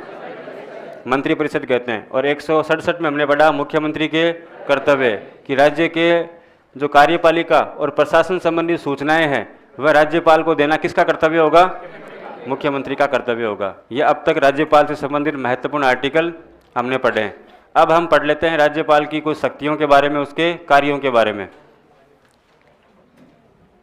तो हेडिंग लगाएंगे राज्यपाल की शक्तियां, राज्यपाल के कार्य व शक्तियां। राज्यपाल के कार्य व शक्तियां।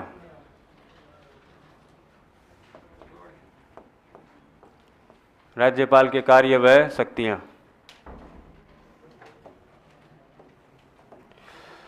तो राज्यपाल के कार्य व शक्तियों में हम कौन कौन सी शक्तियां पढ़ेंगे? तो एक तो हम पढ़ेंगे राज्यपाल की कार्यपालिका संबंधी शक्तियां, फिर हम पढ़ेंगे राज्यपाल की विधायिक शक्तियां, विधायिका से संबंधित शक्तियां, राज्यपाल की न्यायिक शक्तियां, राज्यपाल की वित्तीय शक्तियां, और लास्ट में पढ़ेंगे राज्यपाल की स्वविवेकीय। तो 5 प्रकार की शक्तियां हम पढ़ेंगे। सबसे पहले हम क्या पढ़ेंगे इसमें? राज्यपाल की कार्यपालिका शक्तियां। राज्यपाल की कार्यपालिका तो राज्यपाल की कार्यपालिका शक्तियों में सबसे पहली बात जो हमने आर्टिकल 154 में पढ़ी थी, क्या पढ़ा था हमने कि राज्य की समस्त कार्यपालिका शक्तियां राज्यपाल में निहित होती है। तो पहली शक्ति तो ये लिखो कि राज्य की समस्त कार्यपालिका शक्तियां, राज्य की समस्त कार्यपालिका शक्तियां राज्यपाल में निहित होती है। राज्य की समस्त कार्यपालिका शक्तियां राज्यपाल में निहित होती है। दूसरा, अभी हमने पढ़ा 166 के अंदर कि राज्य सरकार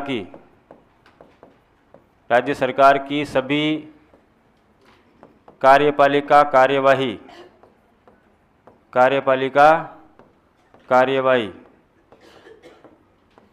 राज्यपाल के नाम से की जाती है। किसके नाम से की जाती है? राज्यपाल के नाम से की जाती है। राज्यपाल के नाम से की जाती है। इसके बाद इसके अलावा और कौन सी कार्यपालिका शक्ति है?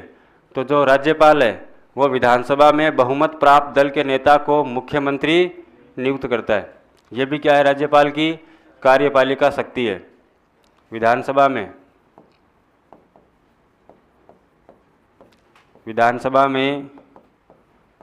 बहुमत प्राप्त दल के नेता को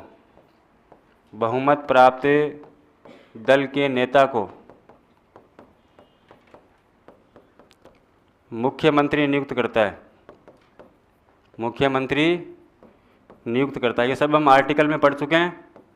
मुख्यमंत्री नियुक्त करता है तथा मुख्यमंत्री की सलाह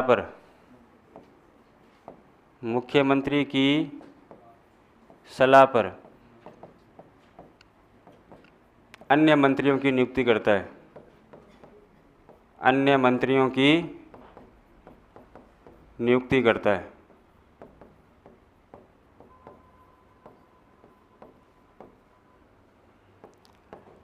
अन्य मंत्रियों की नियुक्ति करता है। और इसके अलावा मंत्रियों के बीच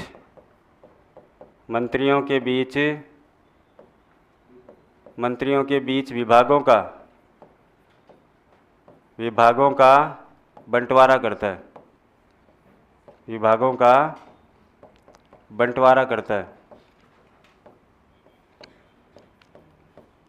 मंत्रियों के बीच विभागों का बंटवारा करता है। किसके परामर्श अनुसार?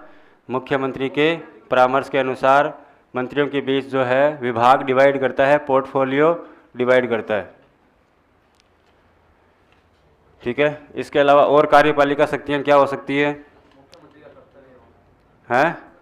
वो तो मुख्यमंत्री का कर्तव्य है। हम इसके सूचना मांग सकता है। ठीक है।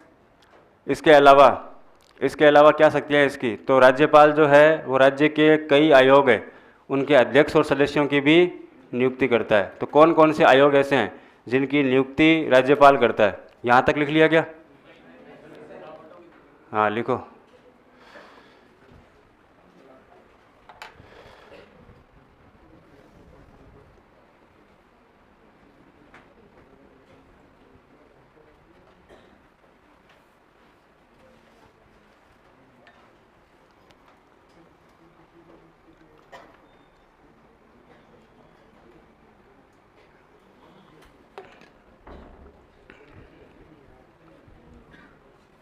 क्या हुआ? किसकी?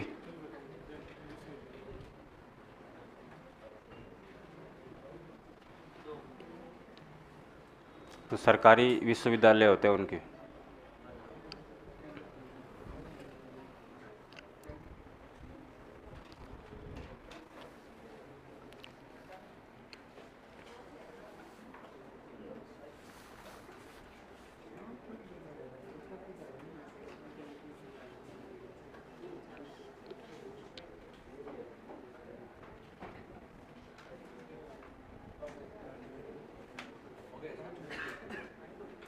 लिख लिया क्या?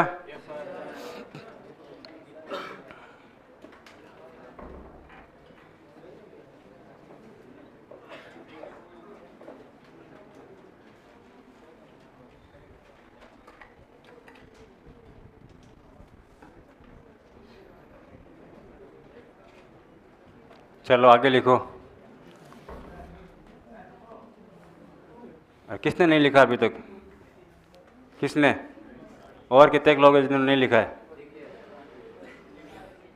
पीछे तक के बाद में पहुंची है क्या बात?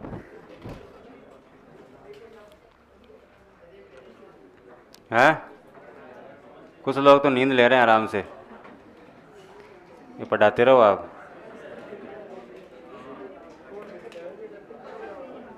सुबह कितने बजे आते हो आप लोग? 7 बजे आते हो ना? 6 बजे आते हो? और तो लास्ट क्लास है क्या आपकी ये? इसमें थक जाते हो आप लोग, है ना? तो मैं यहाँ पे आपको खड़ा भी आपको लगता हूँ कि ये क्यों खड़ा है यहाँ पे? लगता ही होगा ना, कईयों को लग रहा है ऐसे।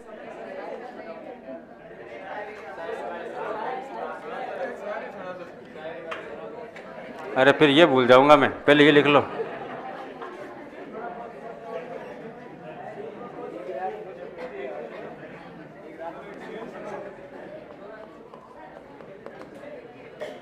राज्यपाल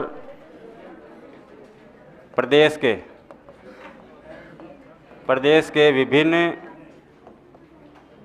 विभिन्न आयोगों के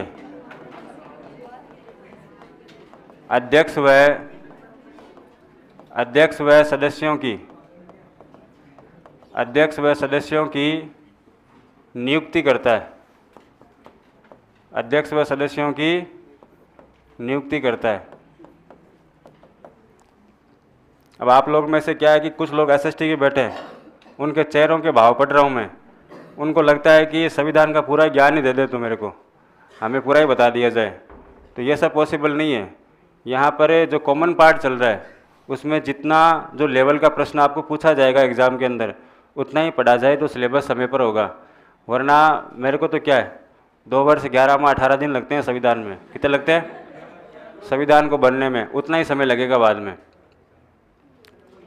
ठीक है? और कुछ लोग तो इस मूड में रहते हैं कि इसको चेक किया जाए कि इसको क्या क्या आता है, तो पूरे दिन जो है पर्ची बनाते रहते हैं वो, उनके कोई काम ही नहीं है। राज्यपाल विभिन्न आयोगों के तो अध्यक्ष और सदस्यों की नियुक्ति करता है। अरे मैं जानता हूँ कौन कौन लोग क्या क्या हरकतें कर सकते हैं। मैं आप लोगों के सबके चेहरे देख पा रहा हूँ और सबके चेहरे रीड करता हूँ कि किसके चेहरे पे 12 बजी हुई है, कौन जो है कौन पढ़ाई में इंटरेस्ट ले रहा है और कौन अंदर ही अंदर षड्यंत्र करने की कोशिश कर रहा है।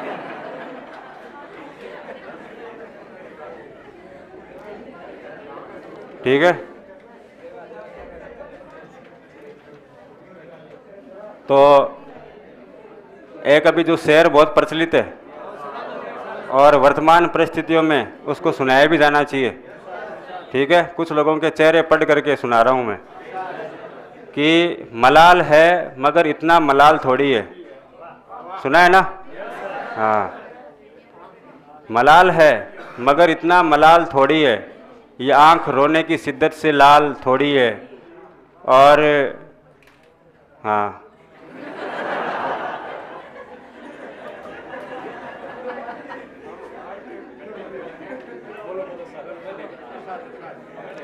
इधर अपन कुछ और पढ़ रहे हैं और इनके बीच में कोई अंतर्राष्ट्रीय मुद्दों के ऊपर बातचीत चल रही है,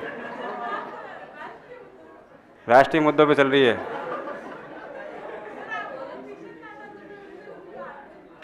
अच्छा,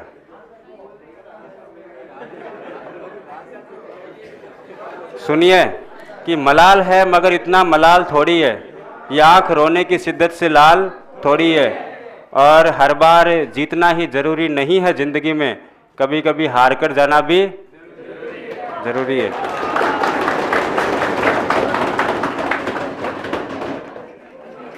तो सारी भड़ास यहीं पे निकालोगे।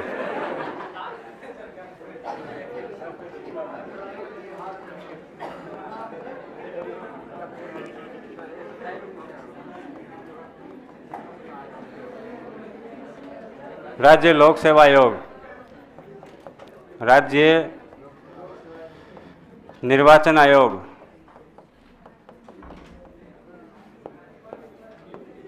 राज्य वित्त आयोग,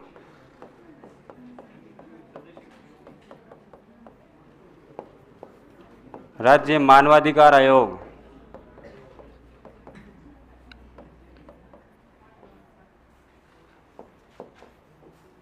राज्य मानवाधिकार आयोग, राज्य महिला आयोग,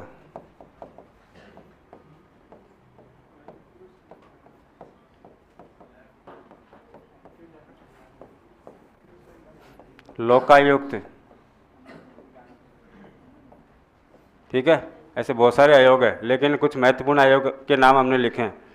तो राज्य लोक सेवा आयोग, राज्य निर्वाचन आयोग, वित्त आयोग, मानवाधिकार आयोग, महिला आयोग और लोकायुक्त, इनके अध्यक्ष और सदस्यों की नियुक्ति कौन करता है? राज्यपाल करता है। ठीक है, अध्यक्ष और सदस्यों की नियुक्ति कौन करता है? राज्यपाल करता है। इसके अलावा आपको ध्यान रखना है कि जो राज्यपाल है, राज्यपाल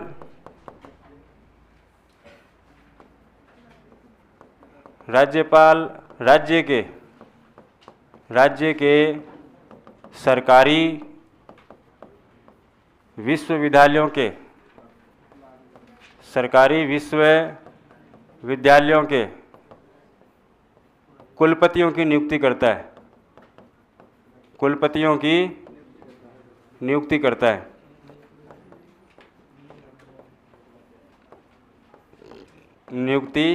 है। अब कईयों के तो ये समझ में नहीं आएगा कुलपति क्या होता है, तो ऐसे में अगर छोटे छोटे डाउट क्लियर करूँ आपके, फिर तो सिलेबस करवा दिया।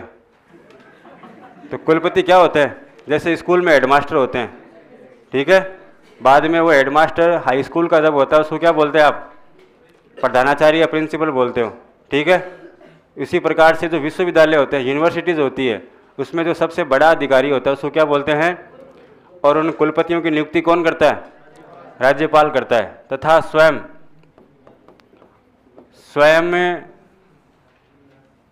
सभी राजकीय विश्वविद्यालयों का, सभी राजकीय कह सकते हो या सरकारी कह सकते हो, सभी राजकीय या सरकारी विश्वविद्यालयों का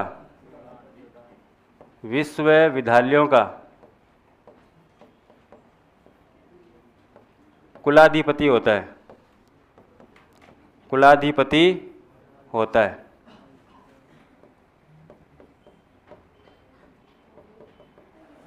तो राज्यपाल क्या करता है? राज्य के सरकारी विश्वविद्यालयों के कुलपतियों की नियुक्ति करता है, और स्वयं क्या होता है? सभी सरकारी विश्वविद्यालयों का कुलाधिपति होता है। उन कुलपतियों जो होते हैं, जितने भी कुलपति, उनका भी सबसे सुप्रीम लीडर कौन होता है?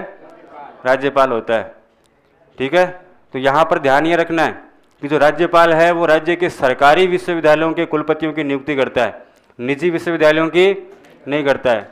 कैसे होने चाहिए? गवर्नमेंट जो यूनिवर्सिटीज़ होती है, उन गवर्नमेंट यूनिवर्सिटीज़ के कुलपतियों की नियुक्ति कौन करता है?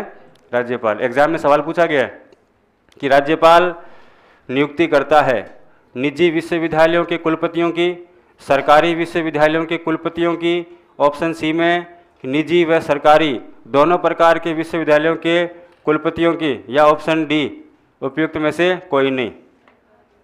तो केवल सरकारी विश्वविद्यालयों के कुलपतियों की नियुक्ति करता है, निजी विश्वविद्यालयों के कुलपतियों की नियुक्ति नहीं करता है। इस बात का ध्यान रखा जाए। और स्वयं क्या होता है इसका? कुलाधिपति होता है। तो यह है राज्यपाल की कार्यपालिका शक्तियां, राज्यपाल की एग्जीक्यूटिव पावर्स। ठीक है, समझ में आया क्या या नहीं आ रहा है? नहीं भी आ रहा है तो याद करना है इसको।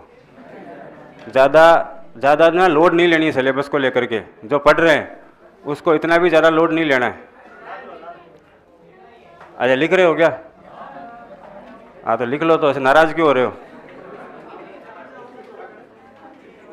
अब लिखो आराम से।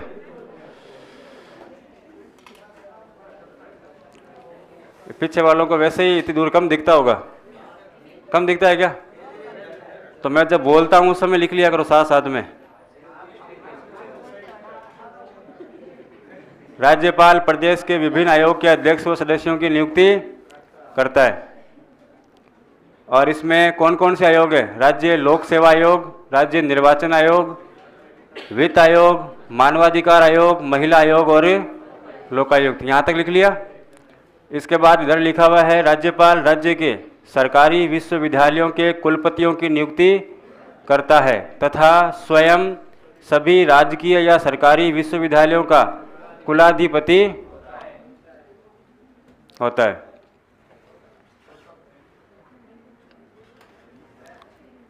हो गया अब तो कोई फर्क नहीं होता है, तभी ओब्लिक लगाया हुआ है।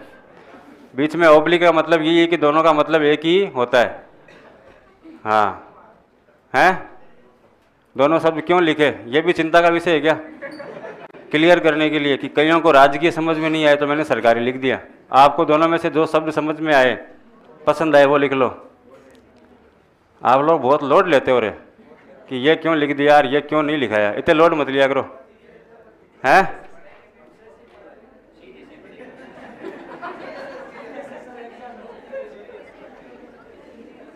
अरे ये तो लिख लिया क्या?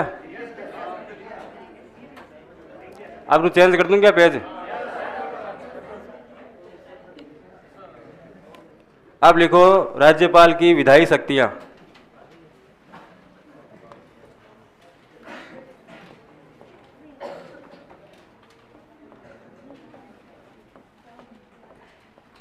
राज्यपाल की विधायी शक्तियां। राज्यपाल की लेजिस्लेटिव पावर्स। तो विधायी शक्तियां क्या है? तो सबसे पहले तो राज्यपाल, जैसे ही नई विधानसभा का गठन होता है, नई विधानसभा का गठन होते ही राज्यपाल विधानसभा में प्रोटेम स्पीकर की नियुक्ति करता है। नई विधानसभा के गठन होते ही, नई विधानसभा के गठन होते ही या नई विधानसभा के गठन होने के बाद,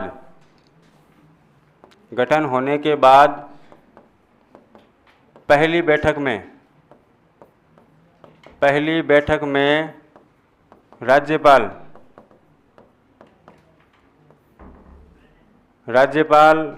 विधानसभा के सबसे वरिष्ठ सदस्य को प्रोटेम स्पीकर नियुक्त करता है। प्रोटेम स्पीकर नियुक्त करता है। प्रोटेम स्पीकर नियुक्त करता है। तो जैसे ही नई विधानसभा गठन होता है, हर 5 साल के बाद में जैसे इलेक्शन होते हैं और इलेक्शन के परिणाम आते हैं, तो परिणाम आने के बाद नई विधानसभा गठित होती है। उस विधानसभा की पहली बैठक में जो फर्स्ट मीटिंग होती है, पहली बैठक होती है, पहली बैठक के दिन ही राज्यपाल विधानसभा के सबसे वरिष्ठ सदस्य को, जो सबसे सीनियर मेंबर होता है विधानसभा का, सबसे वरिष्ठ सदस्य होता है, उसको प्रोटेम स्पीकर नियुक्त करता है। प्रोटेम स्पीकर नियुक्त करता है। प्रोटेम स्पीकर का मतलब होता है विधानसभा का अस्थायी अध्यक्ष। ठीक है, अस्थायी अध्यक्ष नियुक्त करता है। अब इसका कार्य क्या होता है अस्थायी अध्यक्ष का? है, इसका कार्य होता है विधानसभा के सभी नवनिर्वाचित सदस्यों को शपथ ग्रहण करवाना और उसके अलावा विधानसभा के स्थायी अध्यक्ष का चुनाव करवाना। विधानसभा के स्थायी अध्यक्ष का चुनाव करवाना किसका कार्य होता है? प्रोटेम स्पीकर का कार्य होता है। और यह कार्य करवाने के बाद प्रोटेम स्पीकर का पद स्वतः ही समाप्त। ठीक है, इसके 2 ही कार्य होते हैं, विधानसभा के सदस्यों को शपथ दिलाना और विधानसभा के स्थायी अध्यक्ष का चुनाव करवाना। जैसे ही विधानसभा का स्थायी अध्यक्ष बन जाता है, वैसे ही प्रोटेम स्पीकर का पद स्वतः ही समाप्त हो जाता है। बात समझ में आ रही है क्या? तो जैसे ही नई विधानसभा गठित होगी, गठन होने के बाद उसकी पहली बैठक होती है। पहली बैठक के दिन ही राज्यपाल विधानसभा में जो सबसे वरिष्ठ, जो सबसे सीनियर मोस्ट मेंबर होता है, उसको विधानसभा का प्रोटेम स्पीकर नियुक्त करता है। और इसके 2 काम होते हैं, सदस्यों को शपथ दिलाना, विधानसभा अध्यक्ष का चुनाव करवाना। चुनाव होने के बाद में इसका पद स्वतः ही क्या हो जाएगा? तो कुछ समय के लिए अस्थायी जो पोस्ट है प्रोटेम स्पीकर बनाया जाता है। आप सभी को पता होगा कि राजस्थान की जो प्रथम विधानसभा है, प्रथम विधानसभा के प्रोटेम स्पीकर कौन थे? महारावले संग्राम सिंह थे। और वर्तमान जो अभी 16वीं विधानसभा है, 16वीं विधानसभा में प्रोटेम स्पीकर किसको बनाया गया था? कालीचरण सराफ को। किसको बनाया गया था? कालीचरण सराफ। आप सभी को पता होगा कि कालीचरण सराफ 8 बार के विधायक है। कितनी बार के? जयपुर में एक जगह पड़ती है मालवीय नगर, तो मालवीय नगर से ये 8 बार विधायक बने, यानी बहुत अधिक बार चुनाव जीत करके आए हैं। इसका मतलब ये कैसे मेंबर हो गए? वरिष्ठ मेंबर है, वरिष्ठ सदस्य है। इसीलिए कालीचरण सराफ को 16वीं विधानसभा का प्रोटेम स्पीकर बनाया गया। इससे पहले जो 15वीं विधानसभा थी उसके प्रोटेम स्पीकर कौन थे? इससे पहले वाली जो विधानसभा है, तो 15वीं विधानसभा के प्रोटेम स्पीकर थे गुलाब चंद, जो वर्तमान में असम के राज्यपाल है। ठीक है, तो ये ध्यान रखना है कि प्रोटेम स्पीकर अभी वर्तमान में कौन है। हम जब विधानसभा पढ़ेंगे उसमें इसको लिख लेंगे, ठीक है, कि वर्तमान में कौन है, पहले कौन थे। यहाँ पर इतना ही ध्यान रखना है कि प्रोटेम स्पीकर की नियुक्ति कौन करता है? राज्यपाल करता है। इसके अलावा राज्यपाल विधानसभा का सत्र आहूत करता है। सत्र आहूत करता है। आहूत का मतलब होता है सत्र बुलाना। सत्र आहूत करता है, सत्रावसान करता है, सत्रावसान करता है तथा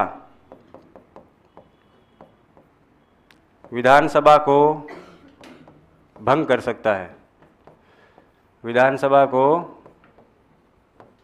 भंग कर सकता है, या हम कह सकते हैं कि विधानसभा का विघटन कर सकता है। भंग के स्थान पर आप किस शब्द का प्रयोग कर सकते हो? विघटन शब्द का भी प्रयोग कर सकते हो। तो जो राज्यपाल है वो विधानसभा का सत्र बुलाता है, सत्र आहूत करता है, उसका सत्रावसान यानी सत्र को समाप्त करता है। सत्रावसान का मतलब क्या होता है? सत्र को समाप्त करता है, और विधानसभा को भंग कर सकता है। सत्र को समाप्त करता है, सत्रावसान का मतलब, और विधानसभा को भंग कर सकता है। ये पावर किसके पास होता है? राज्यपाल के पास होता है। ये कौन से आर्टिकल में लिखा हुआ है? यह है आर्टिकल 174 174 के तहत। तो आर्टिकल 174 में उल्लिखित है कि राज्यपाल विधानसभा के सत्र को आहूत कर सकता है, सत्रावसान कर सकता है, उसका विघटन कर सकता है। लेकिन विधानसभा के सत्र को स्थगित कौन करता है?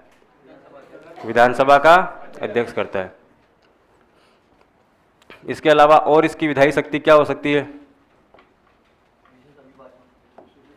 हाँ, कि राज्यपाल विधानसभा में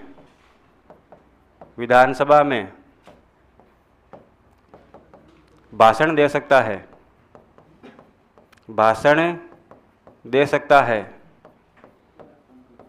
संदेश भेज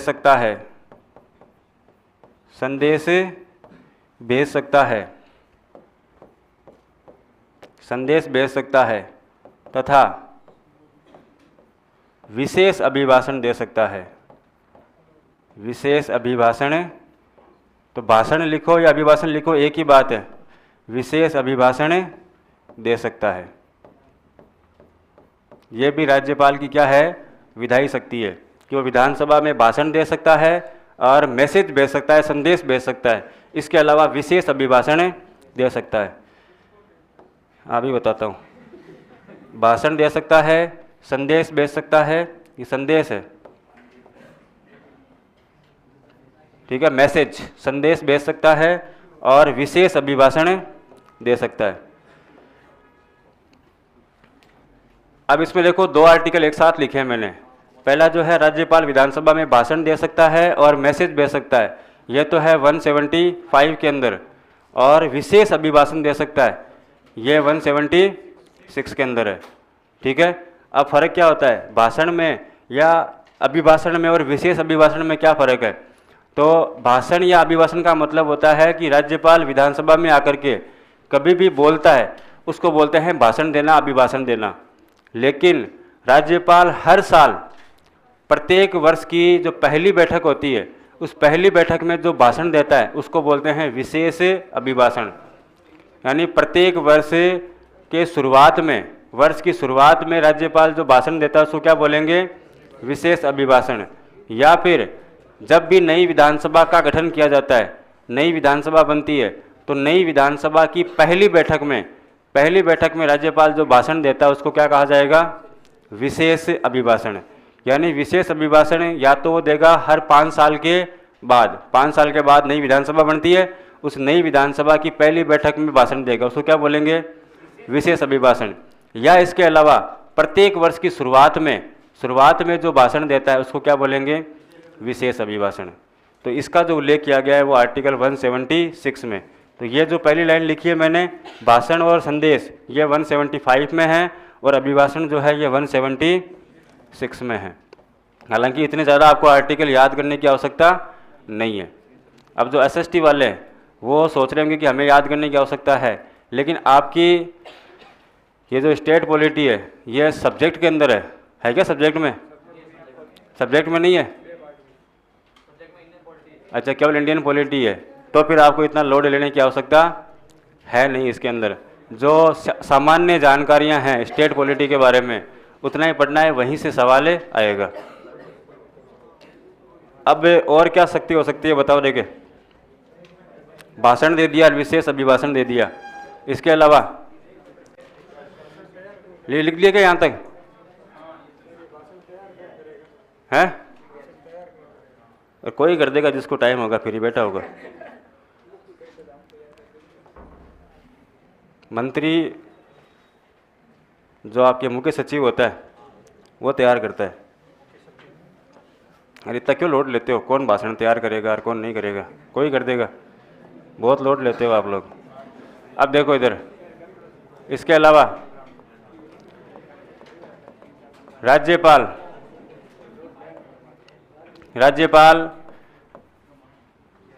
विधानसभा द्वारा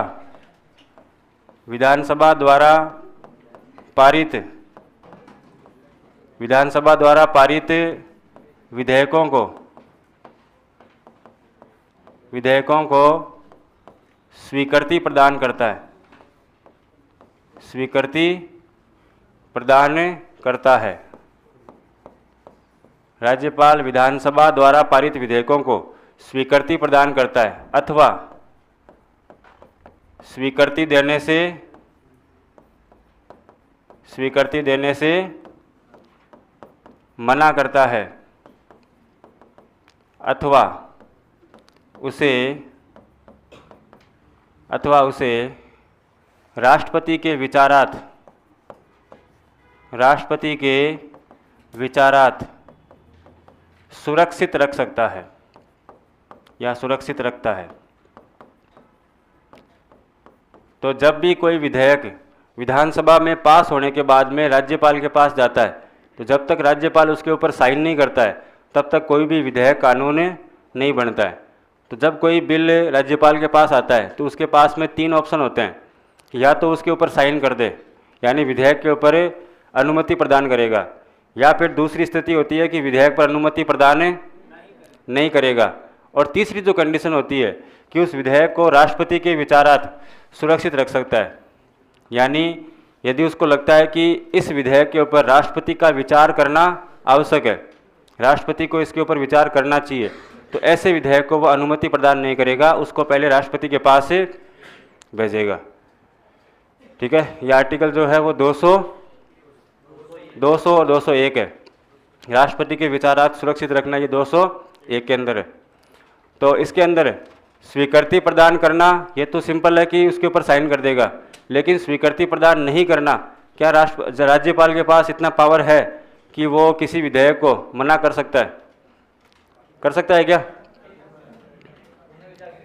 हाँ, तो इसमें आपको ध्यान रखना है कि राज्यपाल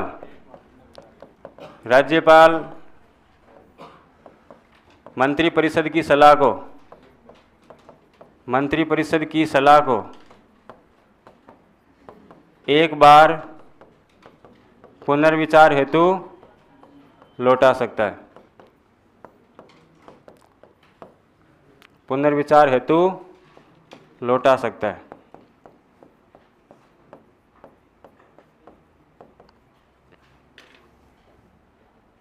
ठीक है। और विधायी शक्ति कौन सी है इसकी? अध्यादेश। तो राज्यपाल अनुच्छेद 213 के तहत, अनुच्छेद 213 के तहत अध्यादेश जारी कर सकता है, अध्यादेश जारी कर सकता है।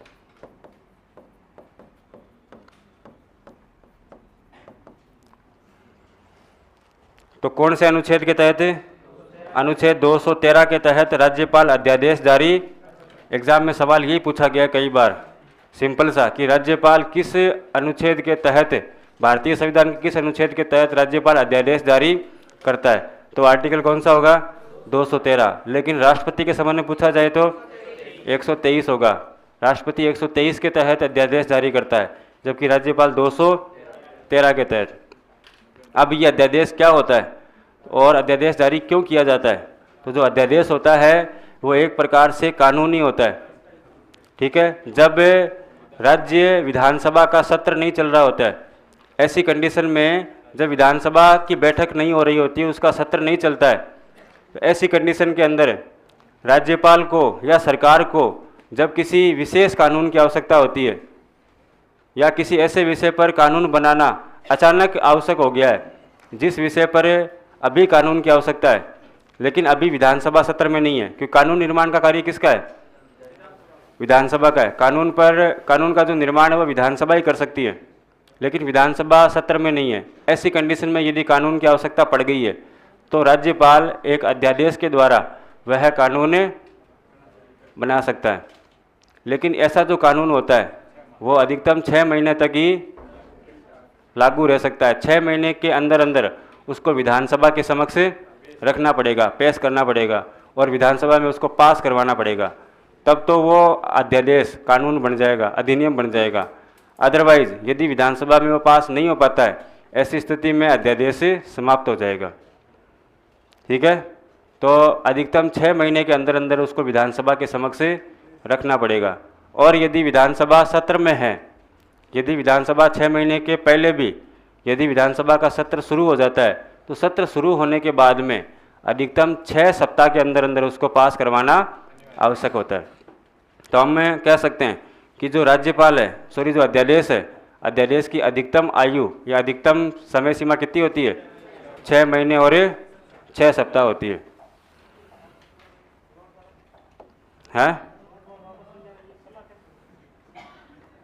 राज्यपाल मंत्रिपरिषद की सलाह को एक बार पुनर्विचार हेतु लौटा सकता है।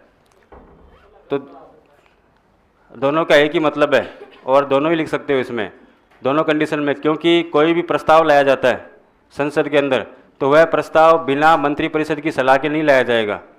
कोई भी प्रस्ताव कौन लेकर के आएगा? मंत्रिपरिषद ही लाएगा। देखो, 2 प्रकार के विधेयक होते हैं, एक होता है सरकारी विधेयक, एक होता है निजी विधेयक, ठीक है। सरकारी विधेयक और निजी विधेयक।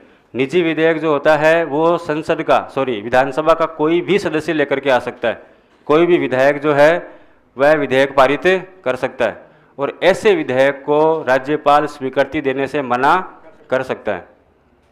लेकिन यदि कोई विधेयक किसी मंत्री के द्वारा लाया गया है तो उसको बोलते हैं सरकारी विधेयक, और सरकारी विधेयक को राज्यपाल स्वीकृति देने से मना नहीं कर सकता। वो उसकी सलाह को या ऐसे विधेयक को एक बार फिर से पुनर्विचार हेतु लौटा सकता है। बात समझ में आई क्या? विधेयक 2 प्रकार के होते हैं, सरकारी और निजी। गवर्नमेंट बिल होता है, एक प्राइवेट बिल होता है। तो प्राइवेट बिल को तो वो स्वीकृति देने से मना कर सकता है कि इसके ऊपर साइन नहीं करूँगा, लेकिन जो गवर्नमेंट बिल होते हैं जो किसी मंत्री ने पेश किया है, और मंत्री के पेश करने का मतलब है कि वो पूरे मंत्रिपरिषद ने पेश किया है, ठीक है। एक मंत्री की सलाह जो होती है वो मंत्रिपरिषद की सलाह होती है, क्योंकि मंत्रिपरिषद आपस में डिसीजन करके ही वह निर्णय लेते हैं। इसीलिए हम कहते हैं कि मंत्रिपरिषद का सामूहिक उत्तरदायित्व होता है, क्योंकि एक मंत्री का निर्णय पूरी मंत्रिपरिषद का निर्णय होता है, ठीक है। तो ऐसे बिल को जो मंत्रिपरिषद ने पेश किया है, ऐसे बिल को वापस पुनर्विचार हेतु भेज सकता है। लेकिन अगर किसी विधायक ने पेश किया है, कोई सामान्य एमएलए है जो कि मंत्री नहीं है, ऐसी कंडीशन में ऐसे बिल को राज्यपाल स्वीकृति देने से मना भी कर सकता है। तो अनुच्छेद 213 के तहत अध्यादेश जारी कर सकता है। यहाँ पे मैं थोड़ा सा अध्यादेश के बारे में लिख देता हूँ। ये यहाँ तक लिख लिया क्या?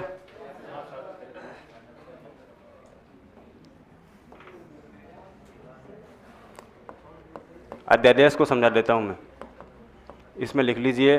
पहली बात तो अध्यादेश का उल्लेख कौन से आर्टिकल में? तो आर्टिकल 213 के अंदर है। जब विधानसभा का सत्र नहीं चल रहा होता है तथा सरकार को किसी आवश्यक विषय पर कानून निर्माण की अचानक आवश्यकता होती है तो ऐसी स्थिति में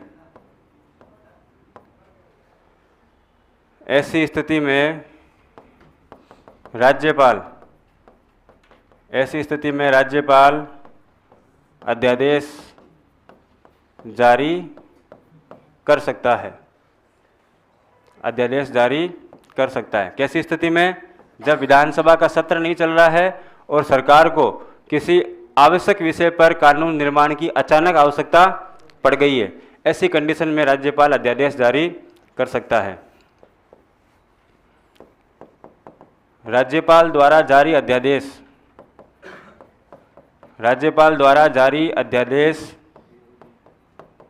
अध्यादेश का वही बल अथवा प्रभाव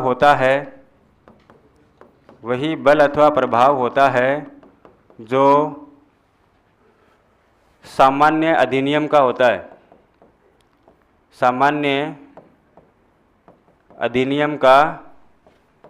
है। तो अध्यादेश का वही प्रभाव होता है जो कि कानून का होता है, जो कि एक्ट का होता है। बाकी जितने भी एक्ट है उनका जो प्रभाव है, उनका जो बल है, वैसे के वैसा बल किसका होता है? अध्यादेश का होता है। उस अध्यादेश में भी उतनी ही शक्ति होती है, लेकिन ये शक्ति कब तक रहेगी? यह मैक्सिमम 6 महीने तक रहेगी।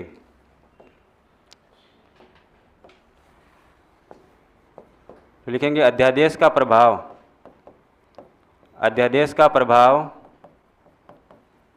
6 माह तक रहता है। 6 माह तक रहता है। 6 माह के भीतर अध्यादेश को विधानसभा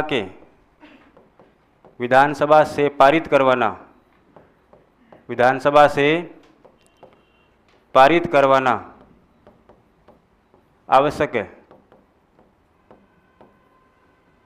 आवश्यक है।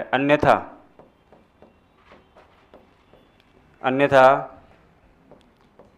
अध्यादेश का प्रभाव क्या हो जाएगा? समाप्त हो जाएगा। अध्यादेश का प्रभाव समाप्त हो जाएगा। ठीक है। 6 महीने के अंदर अंदर उसको अध्यादेश को विधानसभा से पारित करवाना आवश्यक है। और 6 महीने के अंदर अगर सरकार उस अध्यादेश को विधानसभा से पारित नहीं करवा पाती है, ऐसी कंडीशन में अध्यादेश का प्रभाव समाप्त हो जाता है। तो जिस दिन अध्यादेश जारी किया है उस दिन से 6 महीने के अंदर अंदर उसको विधानसभा में पारित करवाना पड़ेगा। और यदि मान लीजिए कि विधानसभा का सत्र शुरू हो गया है, मान लीजिए कि 2 महीने बाद ही शुरू हो गया, ठीक है, 2 महीने बाद ही विधानसभा की बैठक हो गई, सत्र शुरू हो गया, ऐसी कंडीशन में मैक्सिमम 6 सप्ताह के अंदर अंदर उस बिल को, उस अध्यादेश को विधानसभा से पारित करवाना आवश्यक है। कहाँ लिखूं? आगे लिखूं क्या?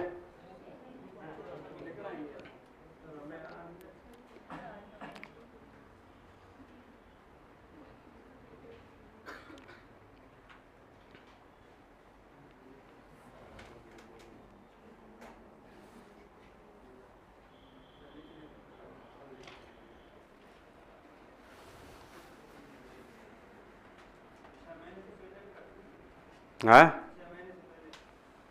6 महीने मैक्सिमम लिमिट बताइए, 6 महीने, क्योंकि किन्हीं भी 2 सत्रों के बीच में, विधानसभा के किन्हीं 2 सत्रों के बीच में 6 महीने से अधिक का अंतर नहीं होता है। इसलिए 6 महीने के अंदर अंदर तो विधानसभा का सत्र होगा ही होगा। और यदि 6 महीने के अंदर उसको विधानसभा में पास नहीं करवाया तो उसका प्रभाव समाप्त हो जाएगा, वो कानून नहीं रहेगा बाद में। आप क्या पूछ रहे हो? हाँ, राज्यपाल कभी भी अपने आदेश के द्वारा उसको उससे पहले भी समाप्त कर सकता है। तो अध्यादेश का प्रभाव कब तक रहेगा? 6 महीने तक रहेगा। 6 महीने के अंदर उसको विधानसभा से पास करवाना पड़ेगा, क्योंकि कानून निर्माण की अंतिम शक्ति जो होती है वो विधानसभा के पास होती है। विधानसभा ही कानून बना सकती है।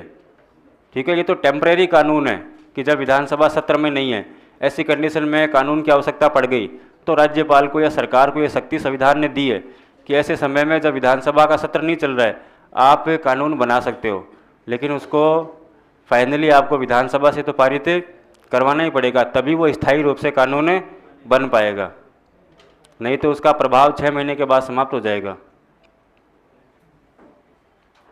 ठीक है,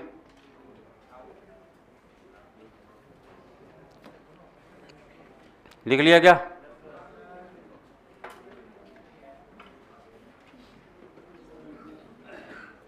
लिख लिया क्या आपने?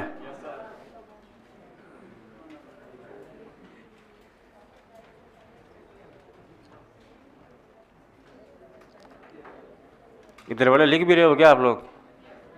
क्या पता।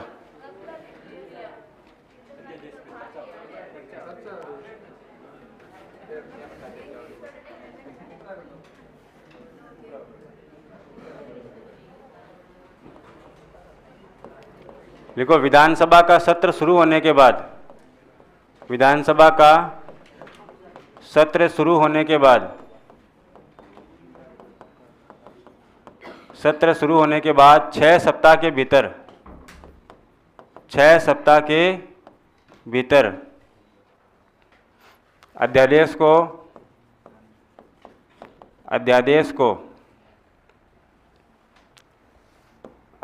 को पारित करवाना आवश्यक है। तो अगर विधानसभा का सत्र शुरू नहीं हुआ है तब तो मैक्सिमम 6 सप्ताह की लिमिट दी गई है, 6 महीने की। और यदि विधानसभा का सत्र शुरू हो गया है, शुरू होने के बाद में मैक्सिमम 6 सप्ताह के भीतर भीतर उसको विधानसभा से पारित करवाना आवश्यक है, अन्यथा उसका प्रभाव समाप्त हो जाएगा। इसका मतलब हम कह सकते हैं कि अध्यादेश की अधिकतम आयु कितनी होती है? अगर हम अधिकतम आयु की बात करें तो इसकी अधिकतम आयु कितनी हो सकती है? जब विधानसभा का सत्र नहीं चल रहा है तब तो 6 महीने, और शुरू होने, मान लीजिए 6 महीने खत्म हुए, उसी दिन विधानसभा का सत्र शुरू हो गया, ठीक है, तो 6 सप्ताह का टाइम और मिल जाएगा, तो प्लस 6 सप्ताह, तो 6 महीने प्लस 6 सप्ताह, यानी इसको हम कह सकते हैं लगभग 7.5 महीने। 6 सप्ताह का मतलब क्या होता है? 1.5 महीना, तो हम इसको 7.5 महीने भी कह सकते हैं।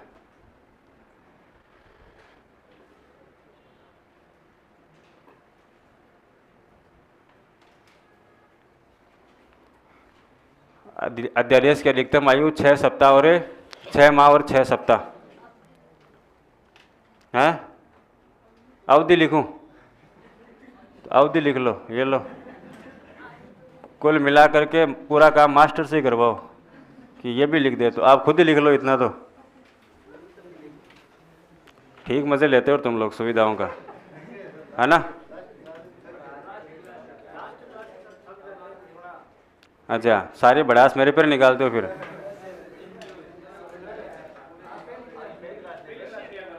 हैं? पहली क्लास लूँ मैं? अरे पॉलिटी वैसे ही बहुत मुश्किल से समझ में आती है, इसमें बहुत लोगों के कन्फ्यूज़न है, और यदि इसके कन्फ्यूज़न को दूर करने बैठे तो पॉलिटी की बहुत सारी क्लास चाहिए होती है, ठीक है, बहुत अधिक समय चाहिए होता है, तब जा कर के इसके डाउट्स क्लियर होते हैं, क्योंकि इसमें हर एक शब्द के ऊपर जो डाउट्स है। हाँ, तो सबसे जो मुश्किल सब्जेक्ट है समझने की दृष्टि से वो पॉलिटी है, क्योंकि पॉलिटी को कहा गया है वकीलों का स्वर्ग। जो संविधान है उसको क्या कहते हैं? वकीलों का स्वर्ग कहते हैं, क्योंकि ये जो संविधान है वो केवल वकीलों की समझ में आता है। और संविधान बनाने वाले लोगों में अधिकांश लोग कौन थे? वकील थे। तो सामान्य नागरिकों के वैसे ही समझ में नहीं आता है। इसके लिए बहुत अच्छा माइंड चाहिए होता है, तब जाकर के संविधान समझ में आता है, वरना कन्फ्यूजन में ही पड़े रहते हैं।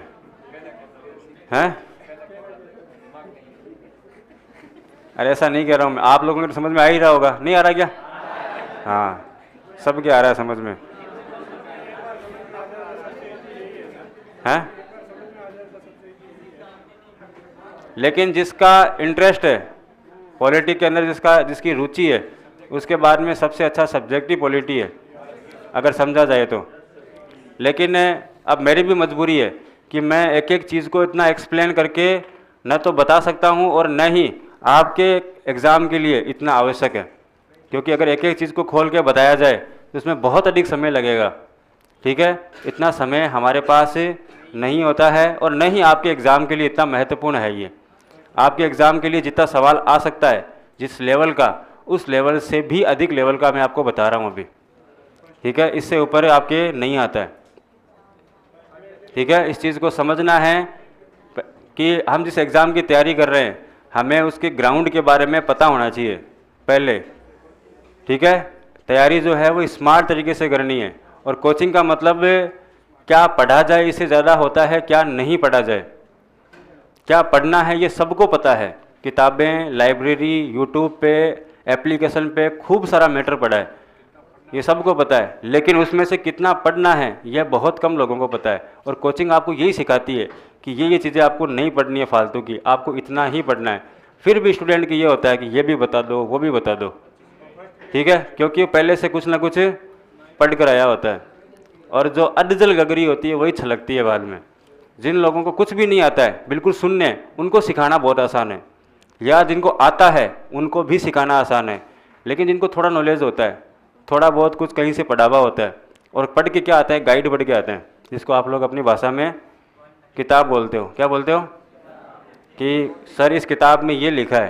मैंने कहा किताब कौन सी है बता। तो वो अब मैं किसी का नाम नहीं लूँगा, यहाँ पर रिकॉर्डिंग चल रही है, तो हाँ, तो ये बताते हैं इस किताब से पढ़ के आए। अरे मैंने कहा ये किताब नहीं है, पहली बात तो ये क्या है? गाइड है। आप जिस भी चीज़ का नाम अभी बोल रहे हो वो किताब नहीं है, वो गाइड होती है। आपको पता ही नहीं किताब होती क्या है ना? आप लोगों को पता ही नहीं कि किताब होती क्या है। किताब वो से पढ़ा जाए। हाँ, आपका जो नोटिफिकेशन है, सिलेबस है, उसमें स्पष्ट रूप से लिखा हुआ है कि आपको 6 से 10 तक की राजस्थान माध्यमिक शिक्षा बोर्ड की किताबें पढ़नी है। 6 से 10 की राजस्थान माध्यमिक शिक्षा बोर्ड की वो किताबें होती है। ठीक है, उसके अलावा जो आप पढ़ते हो वो सारी क्या है? गाइड है। तो जो कोचिंग्स के अंदर जो नोट्स लिखाए जाते हैं, यदि प्रॉपर रूप से आप उतने ही याद कर लेते हो तो भी आपका सिलेक्शन हो जाता है। लेकिन स्टूडेंट उसको याद नहीं करता। स्टूडेंट जो है वो 10 किताबों में और जा कर के देखता है कि इन्होंने जो लिखाया है उसमें कहाँ पर गलती निकाली जाए। कई स्टूडेंट तो गलतियाँ निकालने में ही अपनी ज़िंदगी निकाल देते हैं, और ऐसे स्टूडेंट की कभी नौकरी नहीं लगती है, कभी नहीं लगती है। स्टूडेंट की नौकरी उसी की लगेगी जिसको शिक्षक के अंदर पूरा भरोसा होगा, श्रद्धा होगा और विश्वास होगा, और एक बार ये मान लिया कि इन्होंने जो लिखाया है वही ब्रह्म सत्य है, अंतिम सत्य है, इसके अलावा इस दुनिया में सत्य कुछ भी नहीं है। अरे ये मानना पड़ेगा अगर सिलेक्शन आपको करवाना है तो। अल्टीमेट अगर आपका गोल सिलेक्शन लेना है, नौकरी लेना है, तो आपको ये मानना ही पड़ेगा। और ये मान के चलो कि किसी भी एग्ज़ाम की कट ऑफ 100% नहीं है क्या? हाँ, 100% किसी की कट ऑफ नहीं है। और राजस्थान के पूरे इंडिया के अंदर ही लोग इतने इंटेलिजेंट कभी नहीं हुए कि किसी भी एग्ज़ाम की कट ऑफ 100% चली गई। ये जितने भी आप देखते हो ये मात्र भीड़ होती है। क्या होती है? भीड़ होती है, केवल माहौल बनाने के लिए आते हैं। पढ़ाई करने वाले बच्चे जो है बहुत कम होते हैं। आप देखते हो राजस्थान की सबसे बड़ी प्रतियोगी परीक्षा आरएएस है। कौन सी है? आरएएस का एग्ज़ाम होता है, उसकी प्री की कट ऑफ होती है 40%। कितनी होती है? लोगों के 40% नहीं आते हैं। और फाइनल जो कट ऑफ होती है आरएएस प्री, मेंस और इंटरव्यू के बाद में जो फाइनल कट ऑफ निकलती है उसमें भी जिस व्यक्ति ने 50% नंबर लेके आया है, जो कुल 900 का पेपर होता है, उसमें से अगर 450 नंबर भी लेके आया है तो वो SDM बनता है। क्या बनता है? SDM का मतलब होता है टॉपर, जो नंबर 1 पे रहता है पूरे राजस्थान के अंदर, टॉप करता है। उस बंदे के भी 50% से अधिक नंबर नहीं आते हैं। इसका मतलब क्या है कि इंटेलिजेंट तो वो भी नहीं है क्या? जो SDM बना है, अगर वो इतना इंटेलिजेंट होता तो उसके 90% से ऊपर नंबर आने चाहिए थे, लेकिन उसके नंबर कितने आए?